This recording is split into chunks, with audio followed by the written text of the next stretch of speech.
Broke out following a deadly encounter between police and a black man who has not yet been identified publicly. ABC's Pierre Thomas says video circulating online shows 3 shots were fired during the altercation. Protesters marching through downtown Madison following a deadly encounter between police and a black man authorities say was armed with a knife. No justice, no peace. Police say officers were called for reports of a man checking vehicle doors. When officers tried to make contact, they say he fled on a bicycle. About a half hour later, officers catching up with him and a physical struggle ensued in a busy intersection. The mayor is calling for protests to remain peaceful. After Bertha made landfall as a tropical storm yesterday east of New Orleans, remnants of that storm still triggering flash flooding along Gulf Coast states. Water rescues continuing in West Virginia today following severe flooding this week. Officials say 2 people are unaccounted for. This is ABC News.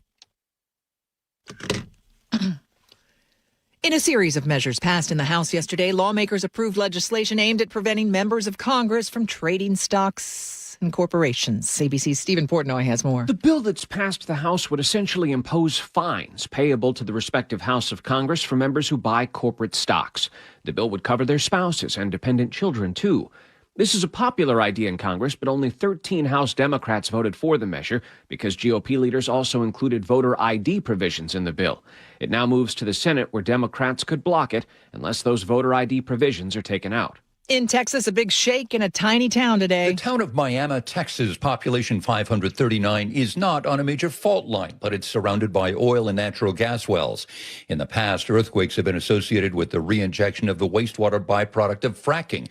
A clerk at a local grocery store tells ABC News that this morning's quake knocked some pictures off of mantles. ABC's Jim Ryan, Michelle Franzen, ABC News. A shooting shut down Highway 2 in Everett last night. That is one story coming up after your KIRO News Radio traffic. Brought to you by D.R. Horton. Alderwood to South Center on southbound 405 is pushing an hour this afternoon. 55-minute drive, about a 15-minute delay. You've got scattered backups essentially from north to south, the heaviest being north of Totem Lake and south of Bellevue. South 5 heading into Seattle slows from Northgate to the Convention Center, just under 25 minutes from Linwood into downtown. North 5, we're looking at our usual slowdowns between the West Seattle Bridge to the Columbia Tower, again approaching 520 to the Ship Canal Bridge. And south of Gorst, traffic continues to alternate through a work zone out there on State Route 3 near Sunny Slope Road, and this goes through 2 o'clock. The D.R. Horton National Red Tag Sales Event is going on now through August 2nd. Visit drhorton.com. D.R. Horton, America's builder and equal housing opportunity builder.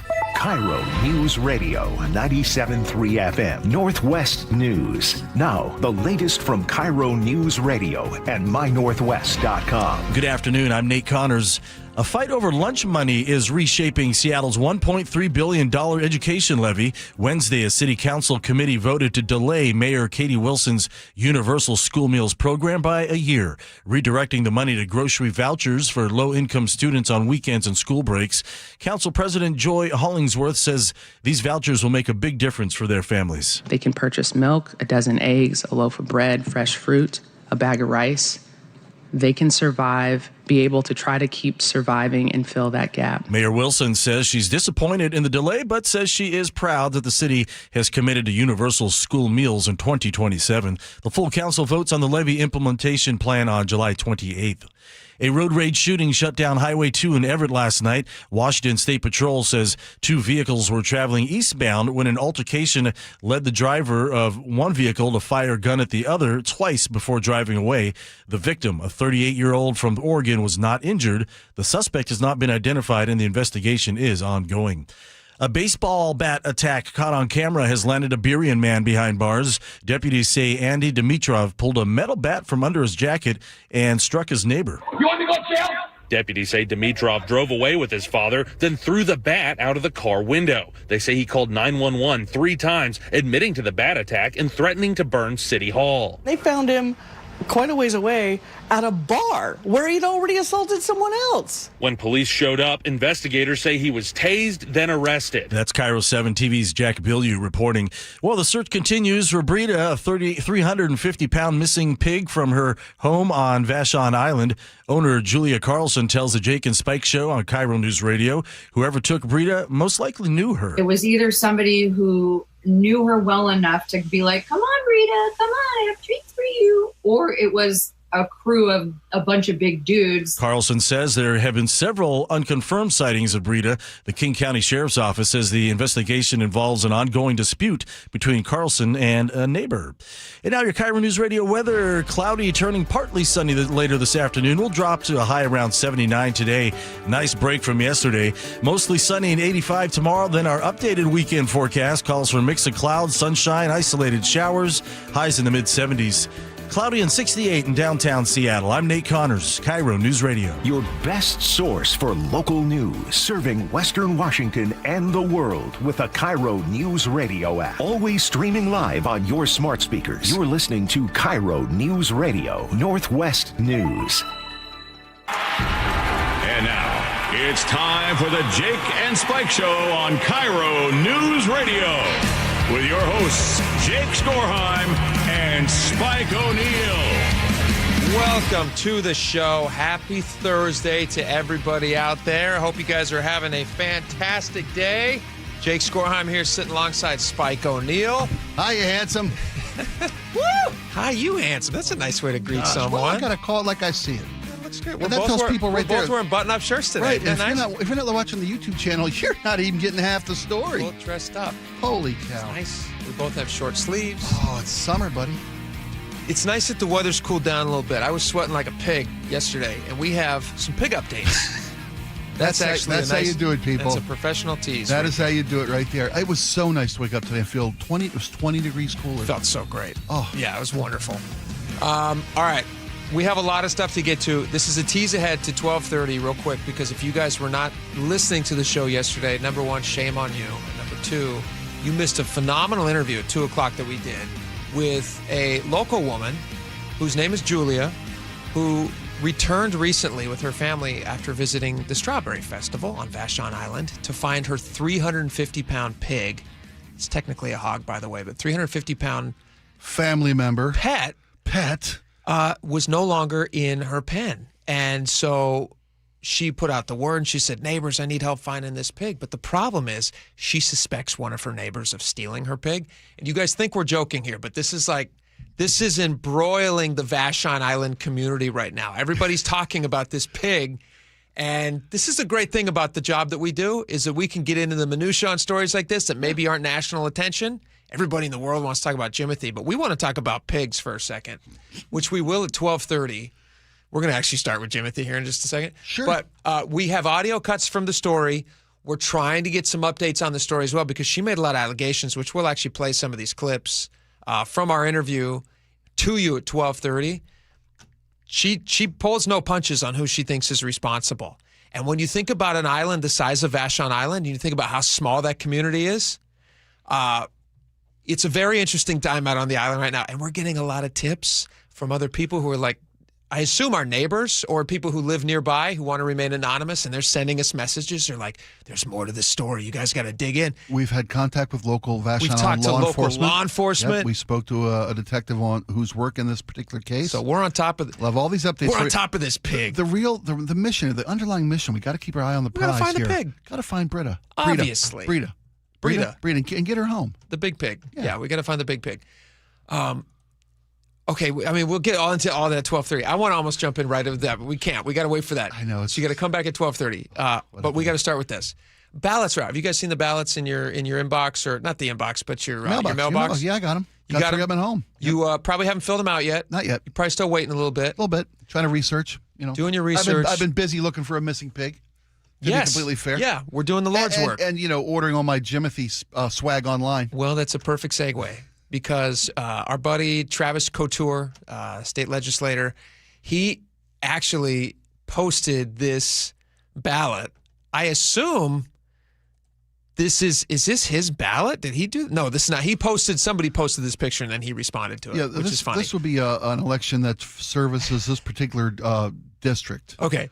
So somebody posted a ballot of them writing in, and every write-in they have for federal, for state, for county, different elections that are happening. They did the write-in and they wrote Jimothy.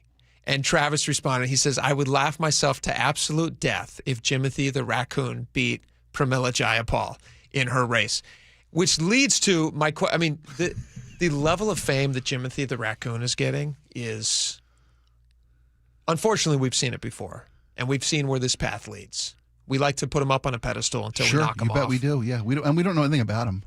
We know very little about his character. This guy. We don't. We know he's got cute. a short spine, but we don't know much else about him. How many other cuties have we fallen for? Only to be betrayed by their true character. 100%. Right? 100%. I'm just saying. So, but cautionary tale. This leads to my. It's a cautionary bushy tale. It's an adorable cautionary tale. Here's a question of the day. I thought this would be fun, and I want you to take it kind of seriously, and you're going to have to actually give me an answer. Okay. And I'm going to ask you this question, Spike, and then I'm also going to ask the audience, because at 1:30 every day we do a question of the day. Right now, I'm going to pose this question. You guys then respond to us on the Muckleshoot Casino Resort text line. Mm-hmm. And you can explore the space, expand on your answer, and then at 1:30, we're going to get into some of these best answers. Here's the question. If you were forced to replace one elected official in Washington State, can be any publicly elected official, could be a mayor, could be your local school board, I don't know. Okay, any could elected be the official. governor. Okay. With Jimothy, the raccoon, who's believed to have a rare congenital deformity known as short spine syndrome, if you had to replace them with him, who would it be and why? And I'm interested. Can we go federal as well? State representatives? Yeah. No, U.S. anybody senators, elected, U.S. House of Reps, anyone anybody. elected in Washington State, if they represent Washington State in any capacity, and you wanted to replace them with this short spine raccoon, who would it be? And then also the reasoning's important. I don't want just the name. I'm gonna write something down, and I'm not gonna steal this joke because I guarantee you this joke comes in numerous times from our texters. We're gonna get a lot of Bob Ferguson's.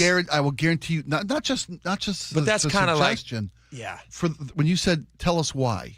Okay, all right. I'm going to write down a joke. He's actually writing it down. And I guarantee you, I will seal this in an envelope until we give our audience a chance to weigh in themselves. Okay. This is me being gracious. Great. This is a great joke, but everybody's going to get there. You think a lot of people? You think this is low-hanging fruit? I bet you we get at least 3. Something Jimothy would go for. You bet.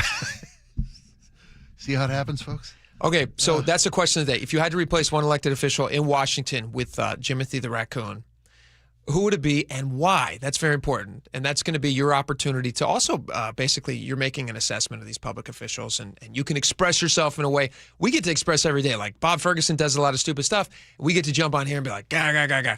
But we get to do that. The audience doesn't necessarily get to do that. So this is your opportunity to do that in a fun way because we get to also talk about Jimothy. Here's the other thing I saw about Jimothy, and then we'll move on. Mm-hmm. Did you see that they're now wondering if there's more than one Jimothy? Really? I hadn't seen that. You haven't seen that? Imposters already? Not imposters. Are other raccoons shortening their own spines? There might be other congenital deformities in these raccoons. And maybe there's a bunch of them. There's at least, I saw pictures of at least 2 that for sure to me, this could be tin hat stuff, but for sure to me look like different raccoons, that same have the condition. The same affliction. Yeah. Oh, I don't want to label. I don't want to judge. Why would you not label an affliction? Well, you don't want to encourage short spine syndrome. It can't be good for these raccoons. Maybe this guy can get on the patios. I didn't think raccoons could get onto. He may be more mobile. He may be better suited. You think he's better suited with a congenital deformity? I don't know. He seems to climb just fine. Well, he climbs as good as a raccoon might. Yeah. In his condition. Again, I don't want to judge. It's okay to judge. I want to bathe in the cuteness of this little. He's very cute, but it's okay to judge. I've ordered my Christmas ornament. Do you really have one? I swear to you. You know, I won't wear a T-shirt. I will carry a tote bag if one becomes available. Oh, I'm sure there's one available. But you can bet your bottom dollar on my Christmas tree this and every year. Fantastic. It'll be a beautiful glass blown, hand blown little like Jimothy a nice ornament. little slice reminder, of that moment, a time capsule, that fun summer '26. Yeah. When the whole world was Jimothy. What are some other like big watershed moments where we all have these cultural touchstones? Jimothy is one of them. I should have come up with a list before I asked the question. I'm trying to remember what the other one was. A dear friend, I won't say his name. He works here in the building, and I consider him a dear friend. He has a Christmas one in history every year of Bernie Sanders sitting cross-armed with the mittens on. Remember really? Remember Bernie Sanders sitting with the mittens? I don't remember this. Oh, it was iconic. No. They made a bobblehead. I don't remember that. Oh, yeah. Does he look like he's having a bad time? He became a meme. Yes, he was a grumpy old man. But that's his look. Coat. But it was very iconic. It's because it's in mittens. Very iconic. Yeah. It was very iconic. Did they have the little string that goes between the two of them so he doesn't lose them on his way to school? They were clipped to his coat. Detail was everything when you're buying a good Christmas ornament. All right. Anyway. Let's move on. We got other stuff to get to. This People is are writing interesting. in Jimothy. What a great question. Yeah, Great yeah. question. If you're going to write in Jimothy, who would you replace and why? Explain why to us. Muckleshoot Casino Resort text line, 888-973-5476. We'll get back to that at 1:30. All right. Did you see this? The Washington State, and who did this? I want to get their name specific. Washington State Transportation Commission voted to, very soon, it hasn't gone into effect yet, but it will shortly. They're going to, for qualified low-income drivers, they're going to offer a 50% off on the toll lanes, because there has been a lot of people who have talked about, like, these toll lanes are crazy. They're very expensive. They're oftentimes, what is the high right now? Is it 16? It might still be 15, but Sully was telling us recently that they're weighing the necessity to raise it even further to 18.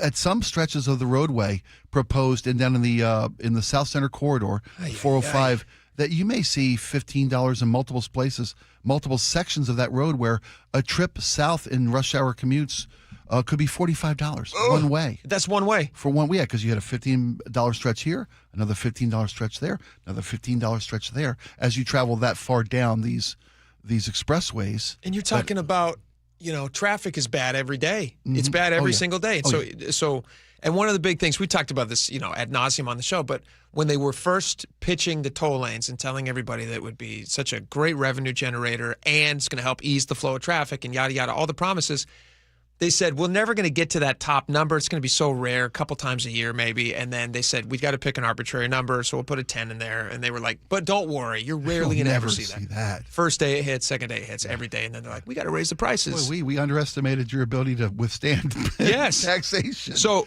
willfully. So this, no, people are out there every day, man. Well, yeah, because otherwise you're not going to get to work on time. Jump to 15, and so many that they're considering jumping even higher. So what the Washington State Transportation Commission has voted to do is they said, hey, if you are somebody who is up to 200% of the federal poverty level, which for a single person is like, what was it, 15 grand? No, 31,920 for an individual, which is 200. Right, the poverty level is 15 plus. Yeah, so it's double that. To earn this, to qualify for this discount of 50%, you have to earn as an individual $31,920 or less, or a family of four, $66,000 for a household. So if you meet that threshold or below, you're going to get half price on express lanes, but only on Route 167 and Route 509. So this will not apply to the bridges. Nowhere else in town. And why would that be? Because they were asked to look into this program. This is a pilot program. They're going to assess the impact of reduced fares for low-income families on these two particular corridors and use this to judge whether they can add this opportunity and this discount, this break, this relief to other drivers of low income across the state's various tolling operations. I looked into the numbers on King this. County, I should say. They say 1 in 5 Washington residents. There's no official headcount numbers, but the projection is it's going to apply to about 1 in 5 Washington residents will automatically be enrolled into this program. Will qualify from a financial perspective? Qualify, yeah. They'll meet the threshold. Right. Then it will have to factor in how many of this commute would that impact in that category. I can't imagine 1 in 5 are going to be traveling on 167 or 509. I just mean of possible drivers. Yeah. Of all the drivers in Washington, one in five would qualify for this. That income or lower and qualifies for these discounts. Yeah. Okay. Well, when you think about too, like you're talking about, you could have somebody who's early in their career. You could have somebody who is, and that 33,000 number. You could have a recent college graduate who's making almost no money. Sure. Who would qualify? Have you met my kids? There you go. You bet. Yeah, I think my very first job, that was a full-time job. Paid $29,500 a year. Yeah, that was a little bit. They only paid that because they wanted you to be able to qualify for discount travel. That's what they. That was them looking out for you. They said sometime in many years, the Transportation Commission might look kindly upon your diminished position, and they might offer you a discount on this very expensive lane that will be knocked down from $15 down to $750, which would still be way expensive, and people shouldn't have to pay that. But my question to you is, so they bring in about, these express lanes bring in about, I want to say, I have the numbers here actually. Then you should say. Here's what you the different tolls. I want to say, so I will. You're empowered. Here's what the different toll roads generate in Washington. Looks like 520 brings in about $72 million, but again, that wouldn't count for this. Tacoma Narrow, $75 million. This is per year. 405 Express Toll Lane 167. I would have thought it would have been more. It's only $31 million. Okay. Does that number sound right to you? 31 million? Sure. I mean, we're talking about annually per that particular corridor. Mm-hmm. Sure. Okay. Yeah, it's a narrow slice of the local commute. So my question to you is, they have gotten used to this money coming in, and now let's say a good chunk of those drivers are going to be paying half of that. Now that money is already, used for various things. I mean, it has to be invested, but it's either, to debt, operations, or facility stuff. So it has to go back into WashDOT. But if they've already written that into their budgets, they have to come up with that money somewhere. Yeah. Or they will likely say, hey, you know what? We need to come up with money somewhere. Are you willing to pay more so that some people can pay less? So like to the other toll drivers who are paying $15 right now, somebody else gets knocked down to $7.50. The other tolls, do you think that they're going to get raised for everybody else? Good question. Let's take this particular this example you picked of, was it 509 or 167? This was 405 and 167. Okay, okay. Well, that was what was the $31 million number? 405 and 167. That's both. Okay, so at that point, you talk about 1 and 5, you're talking about $6 million. Right? Because if I'm just using these numbers and this particular slice of the commute, you maybe talk, even with 405, it's probably less than the $30 million. 1 and 5 means you're talking about 6. Giving that portion a 50% discount, about a $3 million dip in our budget revenue. Sure, call it $3 million on each. Yeah. I think I'd be willing to absorb that into my tax my liability because you'd be willing to pay a higher toll because that's how they would have to collect it. Yeah, I think I would. I think transferring that across the board is probably going to be another quarter out of my back pocket. But here's the problem: they're going to make it more expensive for you, and in turn, it gets more expensive for them because they're just 50% or whatever the price is. Well, so the number just keeps chasing its tail. It is, but they are still getting relief. And the reason they have this program in general is because they feel that tolls disproportionately affect lower income families. That's the same way every cost of everything does. Yeah, exactly. Same way sales taxes do. Same way all these things do. One of the reasons that the gas, everything, it disproportionately affects people of lower incomes. Chews up a bigger chunk of their available of their income. Yeah. So I'm all for giving the people who need the break the most a $3 million tax break for them. I think it's my tax dollar well spent, helping people who need the help the most. What if they just gave everybody a break? Wouldn't that be nice? It'd be great. Why don't they just do that? Then you're shooting a hole in our budget, and I get it. It's a much bigger hole. They feel they can absorb. It's a nick in the budget armor. Sure. It's not a blasted hole in the budget armor. I just disagree. I just disagree with the whole concept of the toll lanes. I find them detestable. Well, if I were running WashDOT or if I were running any public office that I had a say in this, I would start an initiative immediately to get them shut down statewide, and I would make them illegal, like Oregon has. What boggles, because Sully brought this story when they were first proposing this. Yesterday it was voted on 6-0. 6-0 was the unanimous vote by the Transportation Commission. So there was no doubt whatsoever that they were going to approve this. When Sully first brought this story to us, it was like, look, the reason that the toll flexes and it's got such a high ceiling is because they're trying to limit the amount of people in that lane. They're trying to price people out of that lane so it maintains a 45-mile-an-hour average speed limit. Yes. Doesn't this program, while it does help those who really need the help the most, doesn't this completely sabotage the mission of keeping that toll lane at 45 miles per hour? If you're going to flood it with low-income, half-price travelers, good luck keeping that at 45 miles an hour. I would think it would. And then if it slow that down, if it then the speed goes to 25 because it's flooded with low-income travelers, do we then have to raise, to your earlier point about chasing your tail? Do we have to raise that maximum toll? Is this justification for raising that maximum toll to 25 just to get it back up to $45 an hour? 45 miles an hour. The problem with this whole setup is that it all relies. It's written into the law that they have to maintain that 45 miles an hour, and if they don't, then it doesn't justify being there. They never hit that ever. Almost never. The 45. Okay. They have to have it. I think it's like 80% of the time it has to be flowing at 45 miles an hour or more. And they miss it all the time. And they try to keep people out of that lane by raising the rate. Yes, and then you go like, well, hey guys, we already paid for this lane when we built all these roads with our tax dollars. So why are you now trying to make it a lane that we're not in? Aren't we? Don't we want people in that lane? I'm with you. Let's open it up. It used to be an HOV lane, right? Yeah. Let's just open it up to the people. I mean, it's still technically an HOV lane because if you're in it, you have the good to go and all that stuff. But it's the whole thing. Get rid of tolls. Be like Oregon. Get rid of tolls. Do you have a flip the toll thing in your windshield now? I do. Are you riding dirty like I am? I would never admit it. I would never admit it. Yeah, but I've seen people do it. I've seen guys who look like me. Guys who drive the same kind of car I drive. I salute those guys. You bet I do. Yeah. Rebel. All right, we got a lot more coming up. We got your clips from the pig lady next. Stick around. She's not a pig lady, but you get it. No.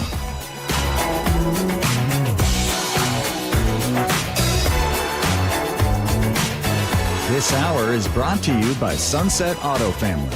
Dear Ursula, I have a group of friends who have bonded over... Hi, I'm Ursula Voitin from the G and Ursula Show, and I'm launching a new podcast called Ask Ursula. This is your space. Real life, real questions, whether it's about family, friendships, love, and yes, even the fun stuff like travel and finding your signature scent. Hit me up and ask your questions at mynorthwest.com/Ursula. I look forward to connecting with you. At mynorthwest.com and the G and Ursula YouTube channel.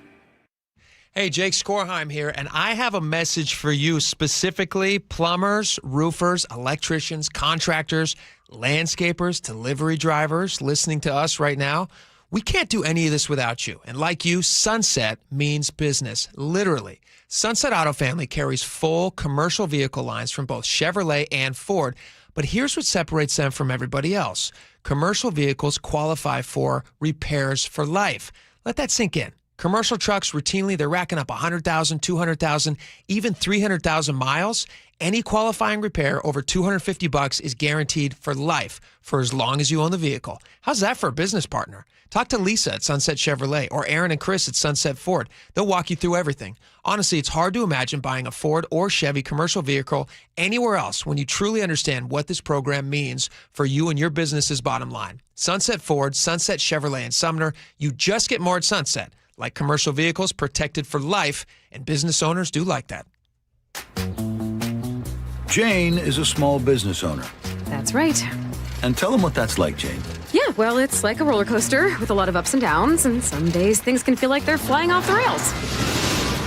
Yep, it's a lot. But the Total Solutions Advantage only from Comcast Business can help you manage it all. With the largest, fastest fiber-powered network designed for 100% reliability with business internet and wireless connect. Plus gig speeds with security and equipment included, all with a 5-year price lock. Nice. So everything stays on track. Exactly. The Total Solutions Advantage. Get started for just $60 a month for 12 months when you add wireless connect to a qualifying internet package. No one does business like Comcast Business. Limited time offer. Restrictions apply. New customers only. 1-year agreement, paperless billing, and automatic payments with bank account required. $60 offer requires 300 meg internet, security edge, and additional qualifying service. Equipment, taxes, and fees extra. For over 50 years, Bucky's Complete Auto Repair has been the one locals trust for fast, friendly service with guaranteed repairs. With 16 family-owned locations and a Carfax preferred badge, Bucky's makes it easy with same-day service and available financing. Visit buckys.com. Les Schwab Tires has been proudly serving communities for over 70 years, and we've collected thousands of inspiring stories. Like Kate, who was off on a long road trip with her best friend when the dash lit up like a game show. They find the nearest Les Schwab. Turns out they really needed an oil change. It was done in a flash. Road trip saved. At Les Schwab, we're proud to keep you rolling. Les Schwab Tires. Our greatest story is yours. Stories are composites inspired by real customer feedback. Don't wait, insulate. Last year, American Crawl Space and Pest Services gave over $2 million in insulation rebates from PSE, more than any provider in the state. If your home was built before 1990, you're eligible for recouping up to 95% of insulation replacement costs. Insulate with American Crawl Space and keep your home warm during the winter and cool during the summer. American Crawl, the heroes you call.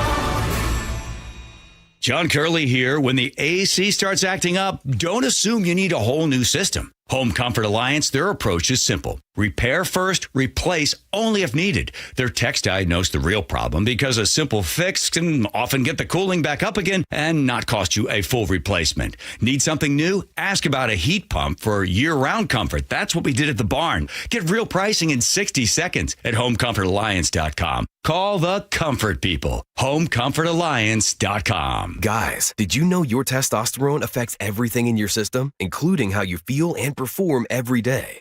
Right now, Revive Men's Health Seattle will check your testosterone for free. Knowing your T levels is the first step in understanding if you have low T. Your testosterone level impacts your energy, libido, sleep, weight, hair loss, mood, and even ED.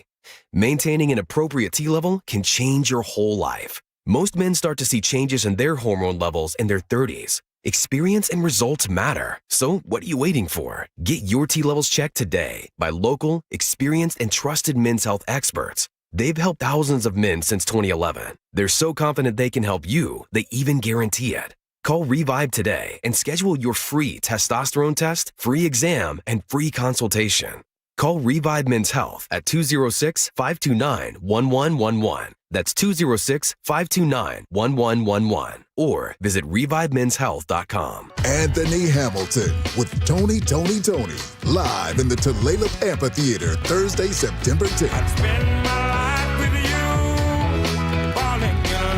Tickets are on sale now. Details at TulalipCasino.com. The Mariners are kicking off 50-season celebration weekend with an alumni home run derby on August 7th, presented by Muckleshoot Casino Resort. Watch Ichiro and other former Mariners sluggers in an epic post-game competition. Get your tickets at Mariners.com. KIRO News Radio 97.3 FM Northwest News. Now, the latest from KIRO News Radio and mynorthwest.com. Good afternoon. I'm Nate Connors. 7 dogs are safe after deputies rescued them from a hot van in Pierce County. The sheriff's office says the dogs, including 4 puppies, were left inside a van parked in direct sunlight Tuesday as temperatures climbed to 97 degrees. Several Good Samaritans had already managed to remove 6 of the dogs from the vehicle. Look at the potatoes! Oh my gosh, okay. Animal Control removed the last dog from the van, and all 7 dogs were taken to the Humane Society for medical evaluations. Authorities are reminding pet owners to never leave animals in parked cars during hot weather, even for a short time. 3 women are recovering after a targeted overnight shooting in North Seattle that left one of them with multiple gunshot wounds. KIRO News Radio's Luke Ducey reports a gunman fired more than 20 shots at the truck they were sitting in. Seattle police rushed to the scene after reports of multiple gunshots at Aurora and North 96th Street just after midnight. They say the 3 women had gone to UW Medical Center. One shot several times, the other 2 injured by shattered glass. It happened just hours after City Council member Deborah Juarez announced a proposed law to let police close violent streets there and plans to hire a prosecutor dedicated to Aurora violence. To be cross-deputized to look at misdemeanors and felonies and sex trafficking. Police say a single suspect fled south on Aurora. Luke Ducey, KIRO News Radio. All 3 victims are expected to survive. No arrests so far. Drivers on westbound State Route 104 will have a new traffic signal to follow just north of the Hood Canal Bridge. It was installed to help drivers trying to access the highway from Paradise Bay Road just north of the bridge. Who usually get stuck behind hundreds of cars after long bridge openings. You're going to see the meter activate when there's really heavy congestion. So that's most likely going to be after, say, a marine opening for Hood Canal Bridge. WashDOT's Mark Krullish says the signal goes live on Monday. It should help the traffic flow and improve safety in the area. Seattle's favorite raccoon is apparently on his way to the White House. The official White House X account gave a shout out to Jimothy. In the photo, Jimothy is wearing a red hat that reads, "Trump was right about everything." Jimothy is getting an official City of Seattle proclamation this Sunday. And a look at Wall Street. Oh, boy, the Dow down 550, S&P 500 down 105, and the NASDAQ down 620. And now your KIRO News Radio traffic brought to you by Lake Washington Windows and Doors. South 5 heading into Seattle. It's heavy from Northgate into downtown, closing in on a half-hour commute from Linwood into downtown. North 5, scattered backups between the West Seattle Bridge and Ship Canal, 15 minutes from bridge to bridge. Alderwood to South Center on 405, we're down a little bit to 50-minute commute, still about a 10-minute delay with scattered backups between Canyon Park and Renton. Both directions of I-5 are crowded between State Route 18 and Fife, and Tacoma to Olympia, a 45-minute commute, and you're slow as you head into Olympia. Save big during July. Buy 3 windows or doors and get 1 free from Lake Washington Windows and Doors. Plus, make no payments for 12 months. Visit lakewashingtonwindows.com. All right, clouds are slowly fading. The sun will be taking over this afternoon. 79 for the high, 85 mostly sunny Friday. And then the weekend has a mix of clouds, showers, and sunshine with highs in the mid-70s. Mostly cloudy and 69 in downtown Seattle. I'm Nate Connors, KIRO News Radio. Your best source for local news. You're listening to KIRO News Radio, Northwest News.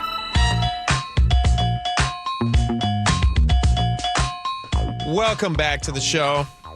All right, if you guys missed our show yesterday at 2 p.m., we had a guest on. Her name is Julia Carson. She is a Vashon Island resident, and she is a proud owner of Brida. I think it's Brida. Brida. Prince Brida. Brida. I think it's a Viking princess. It's named for a Viking princess, I believe. Correct. You are correct. Jules, as we've become a friend of the show, let us know that yesterday. Brida, the pig, is 350 pounds. She's a big pig. She's a hog, actually, technically. She went missing, and now you have the community of Vashon Island kind of wondering what happened to Brida. And you and I, for folks who may not know this, we moonlight as basically animal detectives. We've solved the case of the missing mini donkeys. Yeah, we were helpful in the runaway zebra. The runaway zebra was a big one for us. We also, though, solved the case of the missing Liberty Bell. So it's not just animals. And we've got some detective skills. We've got some sleuthing in our genes, you and I. Yeah. But mostly we rely on the community of this audience. I don't want to give the community too much credit. It's really more us. Fair enough. Yeah, it's really more us who's doing most of the heavy lifting. If you've seen a missing pig, keep it to yourself. Let us do Let us do the heavy lifting if you'll allow. Check the spike in the moonlight haze, cigars and whiskey in a smoky maze. Clues on the wind, they catch the sense. Every shadow whispers where the time went. Snap those fingers as the rhythm flows. The duo's got secrets only they know. Footsteps echo on the midnight street. Jake and Spike with danger and mystery meet. Sorry, threw that in. Usually customized it. The people who want our services, they're usually pretty annoyed when we're like slowly sauntering up to a crime scene as we're like playing the music. They're like, guys, would you get to it already? There's going to be nothing we're gonna wait left till of that sunset, pig. if you don't mind. We're going to wait till sunset. We look better under the light of a street lamp. It's all about how we look in the investigation. But it really does. We're laughing about it, but this is, people love their pets. They really do. Just like the mini donkeys, just like the whatever other cases we've solved. They love their pets. And even if it's a 350-pound hog, she's a member of the family, and they would like their pet pig back.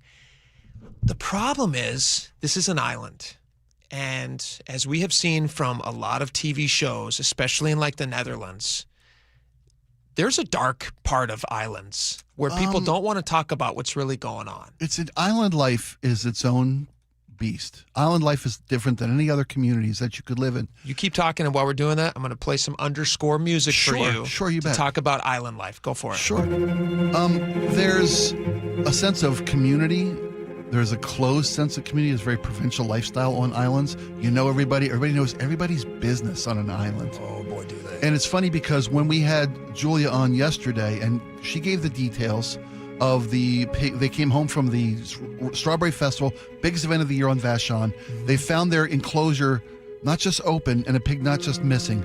They found their enclosure vandalized. Yeah. A cut was made by a saw, and the pig was gone. And the local police say that this is a theft because there was a corral put together. I mean, Julia we got some we have clips some of that. Julia. Do you want she can to lay hear it out some of better that? than I could. Yeah. All right. Here's Julia talking about Brida.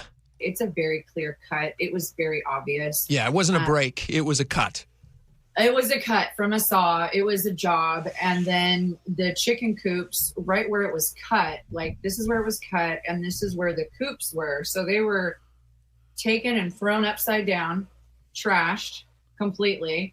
And then there was a corral that was built, which is a good way to move a pig if you don't know the pig. And then you can see her poor little hoof prints along where that little path was that they corralled her. Can you imagine those little, because they're like little arrows, those little little hoofs. footprints. Yeah, they are. I've seen them in Looney Tunes, and they're just adorable. And then you turn the corner, which is my neighbor's property, and you can see her hoof prints go up to the grass. And then at the grass marks, there's trailer tracks through the grass. Can I pause it here real fast and get your assessment on something from an investigative standpoint? Sure. If this were just a crime of opportunity, somebody goes by a property, this sounds like a pretty secluded area. Yeah. Enough so that... We get back to island life. You can have a 350-pound pig on your yard and won't really bug the neighbors. Exactly. Well, unless it does. Yeah. You have a crime. Let's say that it's just somebody who's on island for the Strawberry Festival who's going around breaking into places. I don't find that to be a likely scenario, but let's say that's what happens. In most of the cases where something is stolen, it's not just one thing. It's multiple things. Again, it's like, let's grab this over here and this over here. Sure. You'd never plan on coming back to this property. So for the only thing to be taken, as far as we know, is a giant pig, and the efforts that it would take and the planning it would take. It's not like you just toss this pig into the back of your minivan. It sounds like there was a trailer involved. This is a planned out operation. Premeditation's the word. Premeditation. Thank you, That's the detective word vernacular you're looking for. Somebody pulled up to the property knowing that this family would be gone at the Strawberry Festival, or at least hoping that they would be. And then they go up to the pen, and they know how to build a corral, which means they had to do some sort of a research. I've never moved a pig that size. I've moved a few pigs, but never 350 pounds. I wouldn't think that I would have to corral a pig. I wouldn't even know where to begin to build a corral for a pig. But they knew, which means they did a little research on this. And they had the right type of a trailer. And they knew enough not to leave footprints. I don't know how they did that. So my question is, I think you can rule out the Whidbey Island Warriors as a high school prank to steal a pig before the big game in the fall. You're right. This was not I don't think it was a crime of opportunity. I think it was a random, vandalistic prank. Does it seem personal to you? Well, given the fact that our guest yesterday, Julia, said that there's an ongoing issue with their neighbors. Mm-hmm. And she detailed that for us, described an incident that happened on her front porch. We have that. Do you want me to play a Sure, little bit? yeah. This was a really bizarre, and we're trying to sit here as pig investigators, really animal investigators in general. We don't just focus on pigs. That's a very We wear niche many audience. hats. Not as cute as Brita does, but we wear many hats. Adorable hats. We're sitting here looking at this like, is the neighbor showing up with the landlord? Is the landlord's behind doing the camera? Let me play you her description. Is this related, or is this a completely separate event that's now kind of obfuscating from the real intention, which is that we want to solve this pig crime? Yeah. But now I'm looking over here. I don't know where to look. In March 27th, somebody knocked on my door and was screaming in my face. I had no idea who this person was. This is said neighbor. This is about your pig? Yeah, he was screaming at me saying, I'm going to use my pew-pew. I'm going to I think she means gun right there when she says pew-pew. She's being careful. Yeah. unalive her. Unalive her. I think she means kill. I don't know if I can use certain words, so I'm trying to be very careful. Was there a threat to kill your pig? Yes, there was. And then there was a threat to remove her, do whatever was necessary, hire a crew. So he was basically saying all these things to me at the threshold of the door. And my husband heard, my kids heard, my husband came around the corner, and this man chest bumped my husband and then headbutt him in the head. What? And yeah. And then my husband gave him a right hook to get out of the front door. Like, I'm standing right there. The kids are here. There's an aggressive man in the dark. We don't know who you are. You're screaming you're going to kill our animal. What the hell, you know? And so obviously the police were called. But during that whole altercation, my landlord was standing behind my neighbor filming with like a really silly grin. Okay, let me, can I speak to the would-be perpetrators? Of course, please. Or can I speak to the island residents for a second? I'd like this message to sink in. Vashon Island is a small island. They have 10,000 people who live there, or thereabouts. That's tiny. Like you said at the beginning of the segment, everybody's up in everybody's business. Absolutely. And when there's a 350-pound pig that goes missing, somebody saw something. Yeah. Somebody may have hired a crew to get this pig. Somebody may have borrowed a trailer a few days ago from somebody and said, hey, do you mind if I borrow your trailer? What for? Don't worry about it. You should be asking these questions now. You should be thinking back about strange things that you've seen in the past week with this missing pig. And that's where we hopefully can be helpful. Yes. We're going. When we come back from the break, can I tell you what local law enforcement had to say about this case? You spoke to detectives? I spoke to local law enforcement. Let's move it forward. Absolutely. Absolutely. More on the pig theft when we come back. If you guys have any... Case of the swipe swine, officially, we're going with. Case of the swipe swine? Swipe swine. I could get an AI kids book out on this in like 10 minutes. When we come back on the Muckleshoot Casino Resort text line, 888-973-5476, if you guys have any anonymous tips you want to send us in, we'll chase them down. And you're going to tell us about the detective you just talked to a little bit ago. Stick around. Be right back.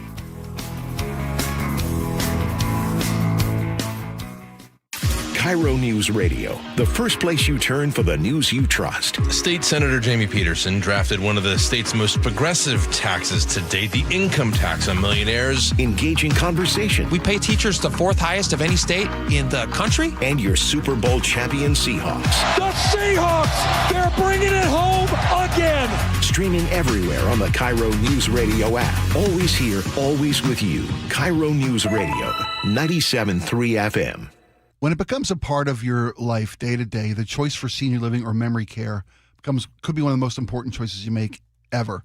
So consider this. Aegis Living was voted best of Western Washington. And beyond that, Seniorly Magazine, the industry leader, analyzed 60,000 communities, senior living communities nationwide, 500,000 reviews, and they ranked Aegis Living the #1 senior living community in all of America for 2025. If this is a situation, if this is help that your family can use, go to aegisliving.com/spike, schedule a visit today. When you tour an Aegis Living facility, you'll say, this must be the place, because it really is. What would you do if the person you love needed round-the-clock care and you had no plan to pay for it? I was very worried about running out of money. When Mike's wife was diagnosed with dementia, he turned to LifePoint Law and Elder Law attorney Rajiv Nagayich. And then he said, you're going to be okay, but we have to get through these steps. Then I felt a whole lot better going into it. It was still a very difficult process, but in the end, I knew that there was someone there that if I needed help, understood what I'm going through. LifePoint Law helped Mike protect his wife, his finances, and his future. They laid it out really well up front. They give you a very in-depth plan. There are so many things that you don't know. I could never have done it on my own. Register for a free LifePoint Law retirement planning seminar in Federal Way August 1st, Puyallup on the 4th, Tacoma on the 6th, or Bellevue August 8th. Space is limited, so sign up today at lifepointlaw.com. That's lifepointlaw.com. Thinking about a new roof or exterior upgrade, but worried about the cost? This is Justin Shirley, CEO of State Roofing and Exteriors. We've created our summertime savings event to make it simple and affordable. Save up to $3,000 off your exterior project or get 0 down, 0 payments, and 0 interest up to 24 months. And every qualifying GAF roof is backed by our lifetime Golden Pledge warranty. One call gets you started. Call 866-ROOF-ROOF or visit stateroofing.com today. Held to a higher standard since 1968. They call this one Bill. Whoa, aliens? Am I in a spaceship? Affirmative, Bill. What's with the laser saw? Relax. We are cutting our bill in half. What? An Xfinity mobile transmission says you can cut your bill in half. Oh, your mobile bill, not me, Bill. Ah. Xfinity Mobile also says we can try it free for a year. Free. Yes, with no commitment. Can we put the saw away? I am reluctant. But we will find another being to bisect. That's not sci-fi. It's Xfinity Mobile. Xfinity Internet members cut your mobile bill in half. Plus, try Xfinity Mobile free for a year. No commitment. Learn more at xfinitymobile.com. Xfinity. Imagine that. Restrictions apply. Xfinity Internet required. Savings compares one line of Xfinity Mobile Select to comparable plans from T-Mobile, Verizon, and AT&T as of 3/24/26. Taxes, fees, extra. $30 monthly discount limited to new mobile customers only. After 12 months, regular rates apply. We all know a cancer diagnosis is physically and emotionally draining, but it can be financially draining too. That's why Northwest Hope and Healing is here to help. I'm Dr. Suzette Miranda, a plastic surgeon who is proud to be part of Northwest Hope and Healing's mission. We provide a lifeline for breast and gynecologic cancer patients. We cover essentials like food, utilities, and childcare so patients can focus on healing. Since the year 2000, we have distributed over $3 million in direct financial assistance to thousands of local cancer patients. And you can make a direct impact. Mark your calendar for Life in Color, a summer brunch, auction, and fashion show on August 23rd at the Somme Hotel and Spa in Woodinville. It's an unforgettable afternoon of hope and inspiration, celebrating local cancer survivors. Get your tickets now for Life in Color on August 23rd. Go to nwhopeandhealing.org to learn more. That's nwhopeandhealing.org.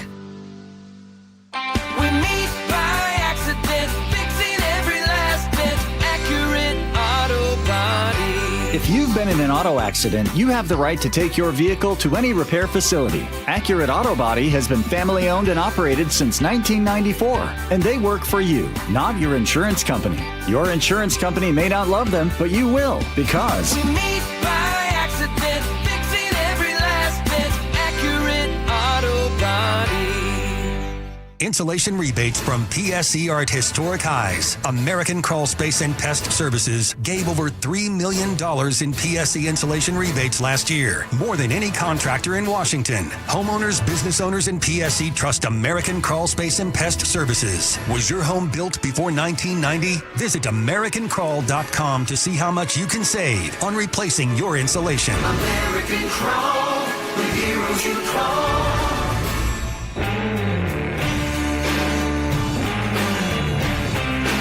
All right, welcome back to the show. We're going to continue talking about this case that we're trying to solve right now, which one of our texters, Doug in Mount Vernon, says we should call Jake and Spike Solve the Case of the Porcine Pilfering. Does that mean pig? Porcine must mean pig. Porcine means pig, yeah. Okay. Bovine means cow. Porcine means pig. So at this moment, I want to tell you about a text we received from a listener of the show, also a Vashon Island resident. One of the 10,000 Vashon Island residents or thereabouts. Yes. And you're right. Everybody knows everybody's business. Tiny island. And this is a text that came into the show this morning to Laura specifically. Just an FYI. And this is anonymous. Let's keep it anonymous. Yeah. Just an FYI. There is so much more to this story. If you haven't researched the actual property owner and spoke with her, you don't know the half of it. And there's a court case, likely public, you could dig into to find the landlord involving. It's a very unfair situation. And the two sides, sometimes three sides to every story. Please dig deeper, much deeper. And I wish to remain absolutely anonymous. Okay. Closing thought from that text. Yeah. But we have. What's her name again? I'm just kidding. No, I'm kidding. But that, to the point being, and they're right, there's always two sides to every story. We reached out. We did some research. Mm-hmm. We found the name of the property owner, the landlord, that Julia said was filming an altercation between a neighbor. We have the information of the neighbor, of the landlord. We've reached out to them for comment. Yep. Have not responded yet. I reached out to local law enforcement on Vashon Island. I spoke to the detective who is handling this case. He was very forthright with me, but cautious. Some things off the record, though? No, he said everything we discussed is fair to share with the audience. There you go. He said, I can't comment because this is an ongoing investigation. The fact that Brita is a 350-pound pet, she is officially, as you called it, she's a hog. And this falls under the jurisdiction of livestock theft, which they take very seriously, not just in Vashon Island, but in all rural communities. It's not a pet, not a missing pet. It's not vandalism. Those both are elements of the overall scenario, but this is a case of livestock theft. Who has jurisdiction here? Is this Department of Fish and Wildlife? We didn't get into that. Actually, the detective I spoke with put me in touch with the media relations officer at the Vashon Sheriff's Department. Okay. They're going to see if they can come on and give us a little more information. But he said, look, you can share anything I've shared with you. He did say this. The dynamic of the relationship between Julia and the landlord has been ongoing. There have been papers filed from both parties against each other. It's an ongoing feud. It's an ongoing feud here. And again, we've reached out to the property owner, the landlord, to ask to get their side of the story, because Julia alleged some things in her interview with us. And we want to clarify, and again, the detective says he can't speak to an ongoing investigation, but he did share this. He said, look, the bad blood between these two gives us as an investigative body reason to consider the fact that maybe one of these two parties was involved in the theft of this livestock. Yeah. He also said that there is so much has gone on between these two. But it's not necessarily, here's the thing, though. Here's the bigger picture. It's not necessarily related, right? The argument and the things that led to a court case is not necessarily related to the missing pig. Right, that would be an assumption.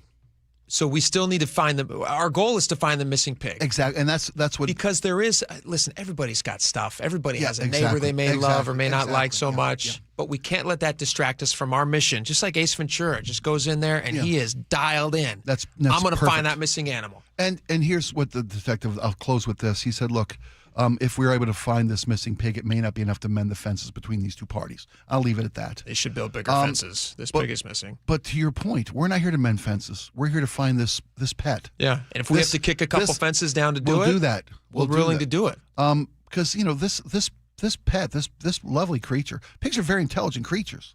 We've seen this pig wear a hat. This is a stylish, loving, 350-pound pet. This is a stylish. Very stylish. Pig's got personality, right?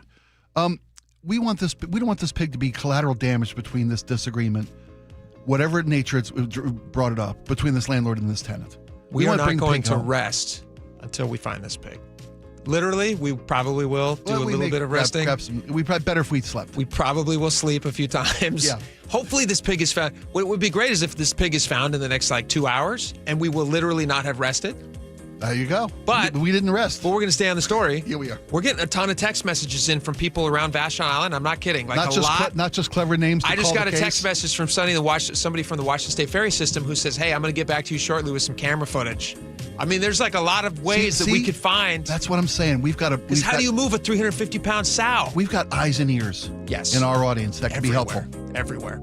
All right, we'll give you more updates on this just a little bit. We got the rundown. News rundown next. Top of 1 o'clock stuff. All right, stick around. We'll be right back. KIRO News Radio, where you hear G and Ursula. When it comes to Dutch Bros, Ursula? Weekdays 9 to noon. Every time I go south, I pull up on some Dutch Bros. Yeah. My point is this. Starbucks is going to be moving part of their headquarters over to Tennessee, and there's a lot of people like, oh my goodness, Starbucks is going to be going. Don't you worry. There's other coffee places like, hey, y'all have fun. It's almost like the new stepdaddy. That's what Dutch Bros is about to do. Subscribe to the G and Ursula Show on YouTube and watch live or later. Patrick was way behind on his IRS taxes. I was in way over my head. The total amount ended up being somewhere just over $30,000. $30,000.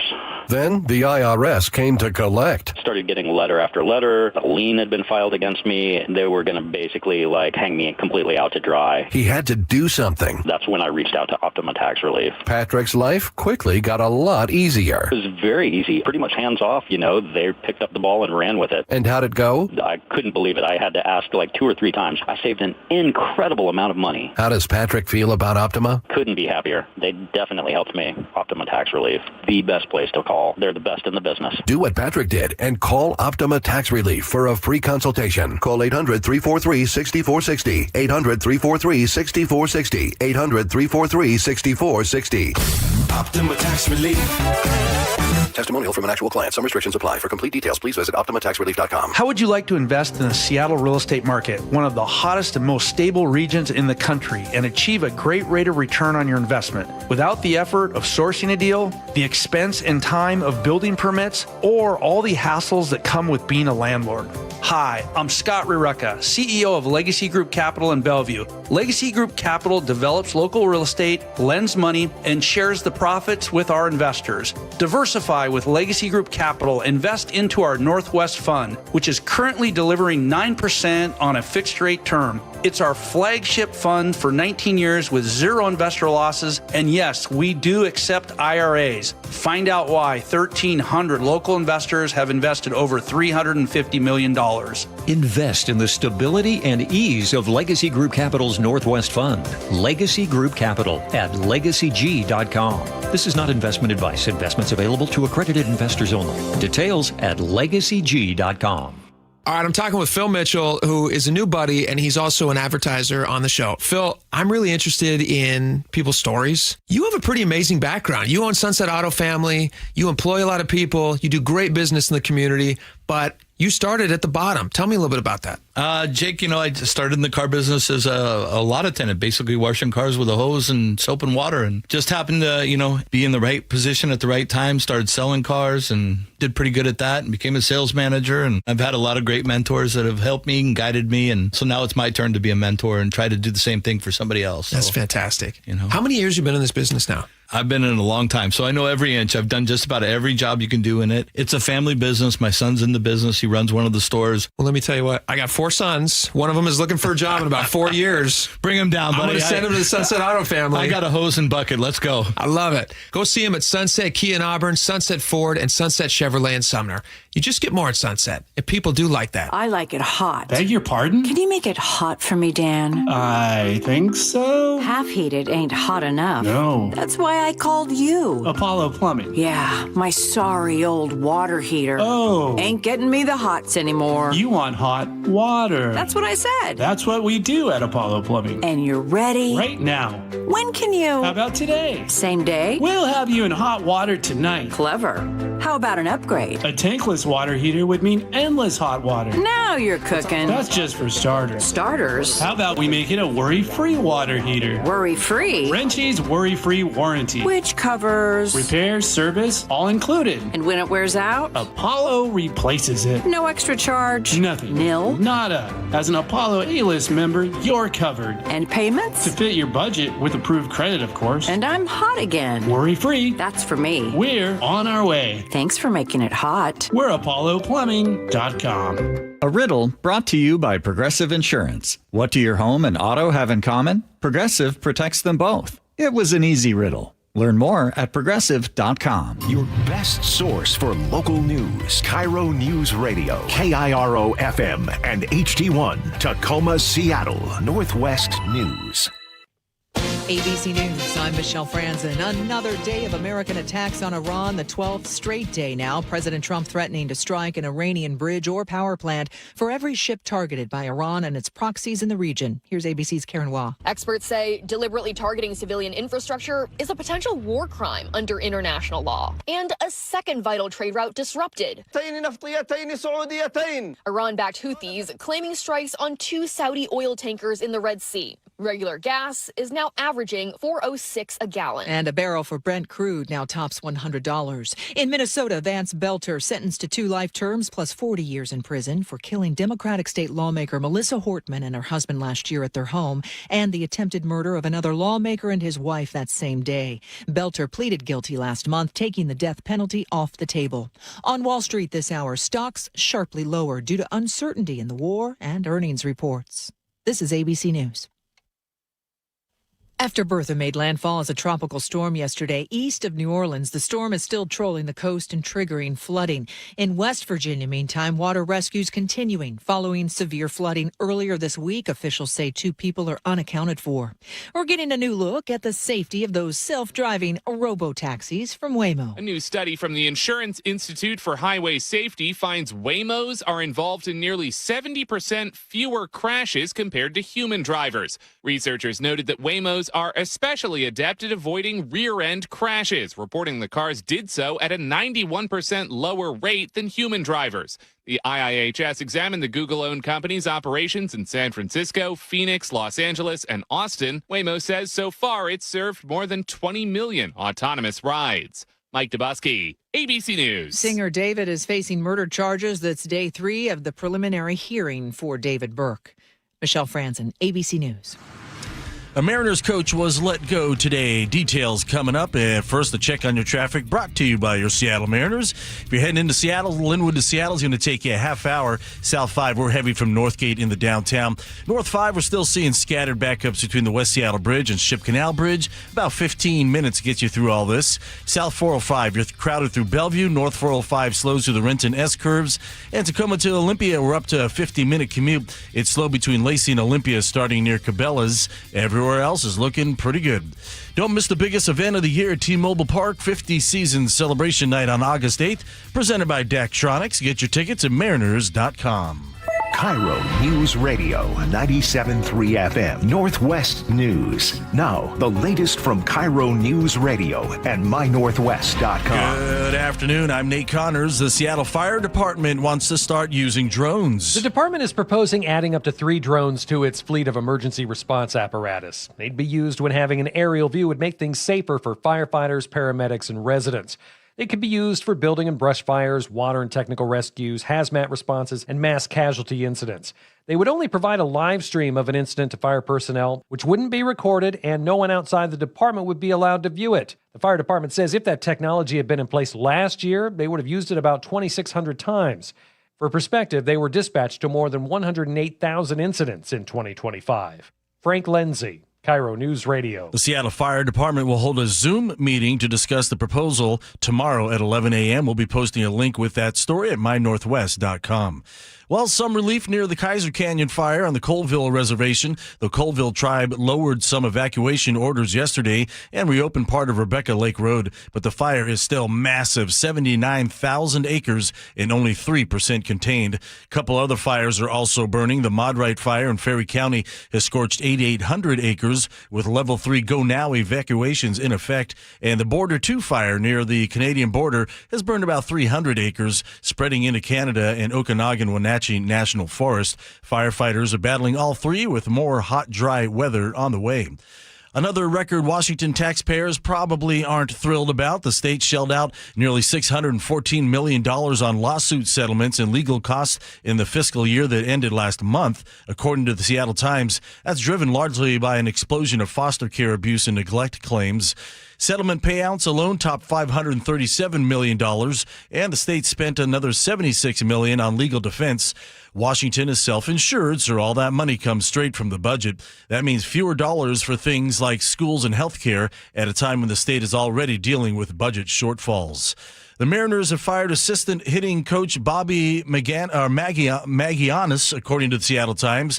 The move comes as Seattle's offense continues to struggle with the second half of the season underway. The M's open a road series against the ALS West rival Texas tomorrow.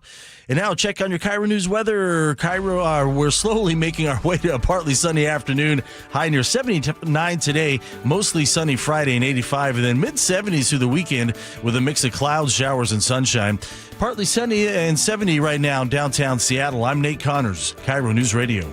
Your best source for local news, serving Western Washington and the world with the KIRO Newsradio App. Always streaming live on your smart speakers. You're listening to KIRO Newsradio, Northwest News.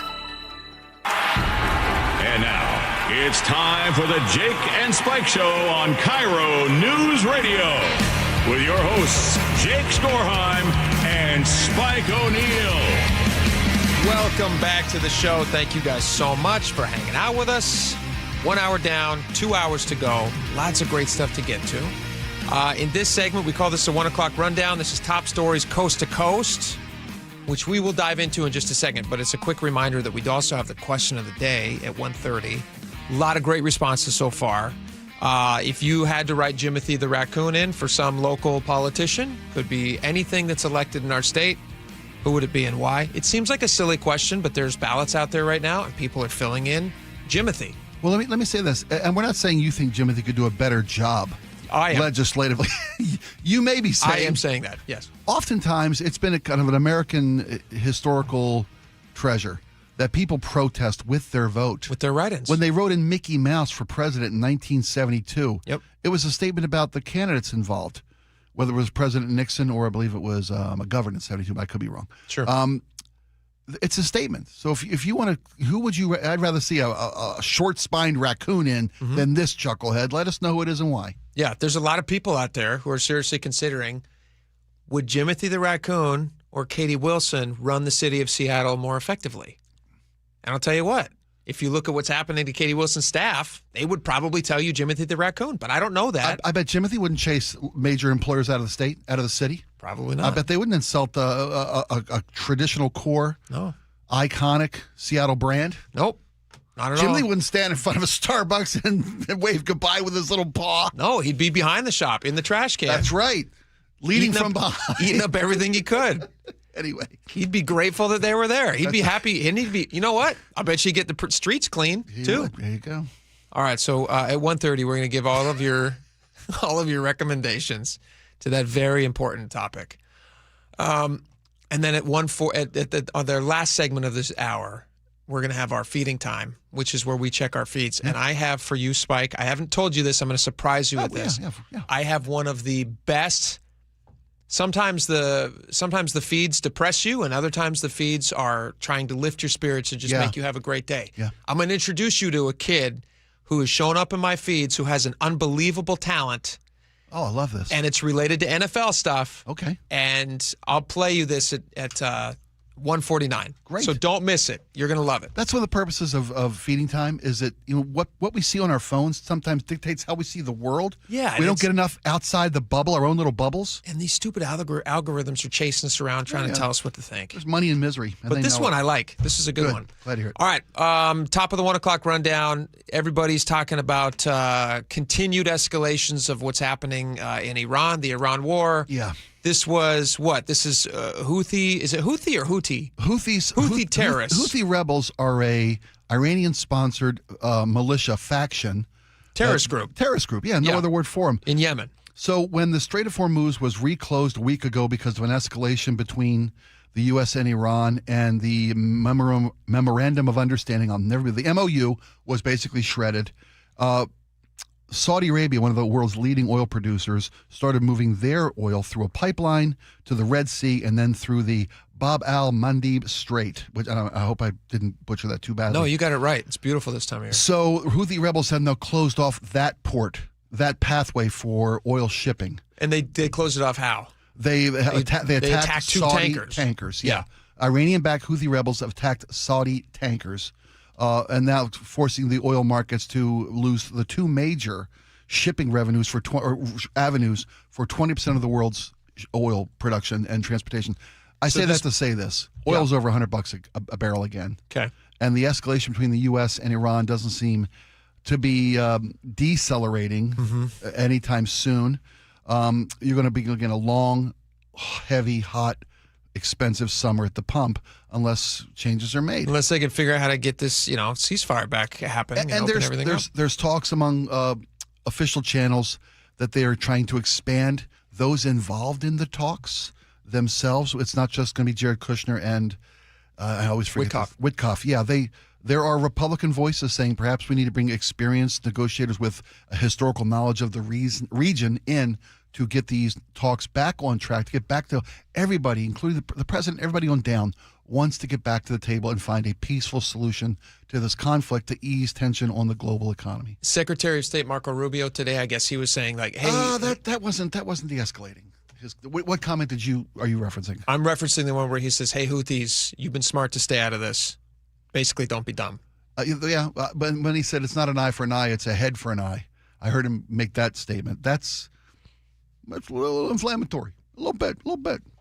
Who's it inflammatory to? To the Houthis. You'd be smart to sit. Should we be sensitive to the Houthis? No, not at all. But you read about what the Houthis do. When you're saying, you take an eye, we'll take your head. That doesn't seem to be de-escalating the passions of the situation. I could be wrong. It's tough. I'm not a negotiator. It's tough to negotiate with terrorists. With terrorists, which is why Rubio's saying, "Stay out of this, terrorists. Right. We're trying to deal with Iran." And it very well could be the smartest thing anybody said all day.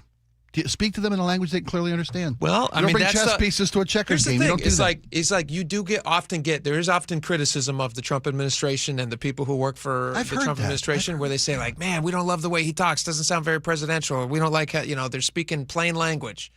They should be speaking like diplomats. Sometimes, not the pirates. I mean, honestly, that's how I feel about it. When I read that, I'm just like, you got these guys who are out there attacking Saudi Arabian oil tankers. Yeah. The entire world then flares up on oil prices. We're paying more at the pump, and you're supposed to go to them with a box of chocolates and try to be nice. And you're like, all right, well, how do you deal with that? That would be very frustrating. That's why we're not international diplomats. I mean, there must be a way in, but I don't know it. I hear you. So we'll see what happens. But it's getting more expensive. That's a 16% gain rise in crude oil prices in the last week. That's not good. I'm getting tired of these high prices. Yeah, national average is over $4 a gallon, and that was yesterday. Oh my gosh! I'll tell you what, that is like a dream scenario. $4 a gallon. I know. I know, brother. It's one of these weird things where it's like we read about oil prices because of the Iran stuff, and you go, yeah, that sucks. And then you go like, and what are you paying nationally? And they go, it's almost over $4 a gallon now. You go, wait a minute. Like where? I'll drive 100 miles for $4 a gallon. That's crazy. Yep. Because in our state, it's a lot more than that. Yeah, it's going up everywhere. All right. That's a whole separate topic. Do you want to talk about J.D. Vance? Did you see the second story? This is a big clicked-on story. People around the country are interested in this. A Secret Service agent has been removed from Vice President J.D. Vance's detail. There's an internal review happening right now because there's allegations, at least, that this agent was spilling leaked or leaking information. Did you see this? Yes, security information regarding the security detail of the Vice President of the United States. They've got a leaker, and recently, you remember, I think it was a week ago, FBI Director Patel said, "Look, we're gonna stop this. This administration is got far too many leaks. No more leaks. We're going to investigate. We're going to hold accountable. We're going to prosecute. We're going to do whatever it has to take to stop the leaks." And now we get the Vice President's security detail being placed on administrative leave. And I mean, they could not be in a more sensitive situation right now. They just had a baby. They just had their fourth baby, like what, a week ago? Yeah. Like almost exactly a week ago. So you're in this like really sensitive time. You just want your family to feel protected, and then you have. And no, I don't know what the information that was leaked. It could have been information about the kids that was like nice information. It could have been like, oh, it's a happy bouncing baby boy, yada yada yada. It wasn't that. The information I'm seeing from a news story I found was, let me make sure I got the right accreditation to the CNN.com says they're leaking information about the Vice President's travel agenda and his which travel compromises plans. his security. Absolutely. Okay. That's when our elected leaders are the most vulnerable. Yeah. Is when they're traveling, they're out into the public world. That's when they're the most security elements are put in place, most resources available. And this insider is leaking information about the travel agenda of the Vice President, whether it's through air or on land, coming home from the hospital, whatever schedule it is. If someone wants to do him harm, you need to know where he's going to be and when he's going to be there. This is the most sensitive information going. It's really fascinating when you think about what the Secret Service has on their plate. Not only do they have to, because a lot of people don't know this, but they're not just responsible for the president and the vice president. Oh, no. The Secret Service is also responsible for making sure that members of Congress are safe, for cabinet members. It is a massive operation. Yeah. And to make sure that you're keeping all of those, leaks plugged, that would be a really tough thing to do. Now, you hope that the people who are seeking that job out, which is it's an incredibly high bar, and you're hoping that those people all have the best of intentions. And this could just be somebody who I don't know what the intent is to share the information. Maybe they just have loose lips sink ships kind of thing. Maybe that's not nefarious in what they're trying to do, but maybe they're still doing it. And they're like, listen, this is not something that we do in the Secret Service. But it is fascinating because they have to protect everybody. Yeah. And it's all the presidents, all the past presidents. Yeah. It's a tough job. And we had a story yesterday that they've rescheduled the White House Correspondents' Dinner.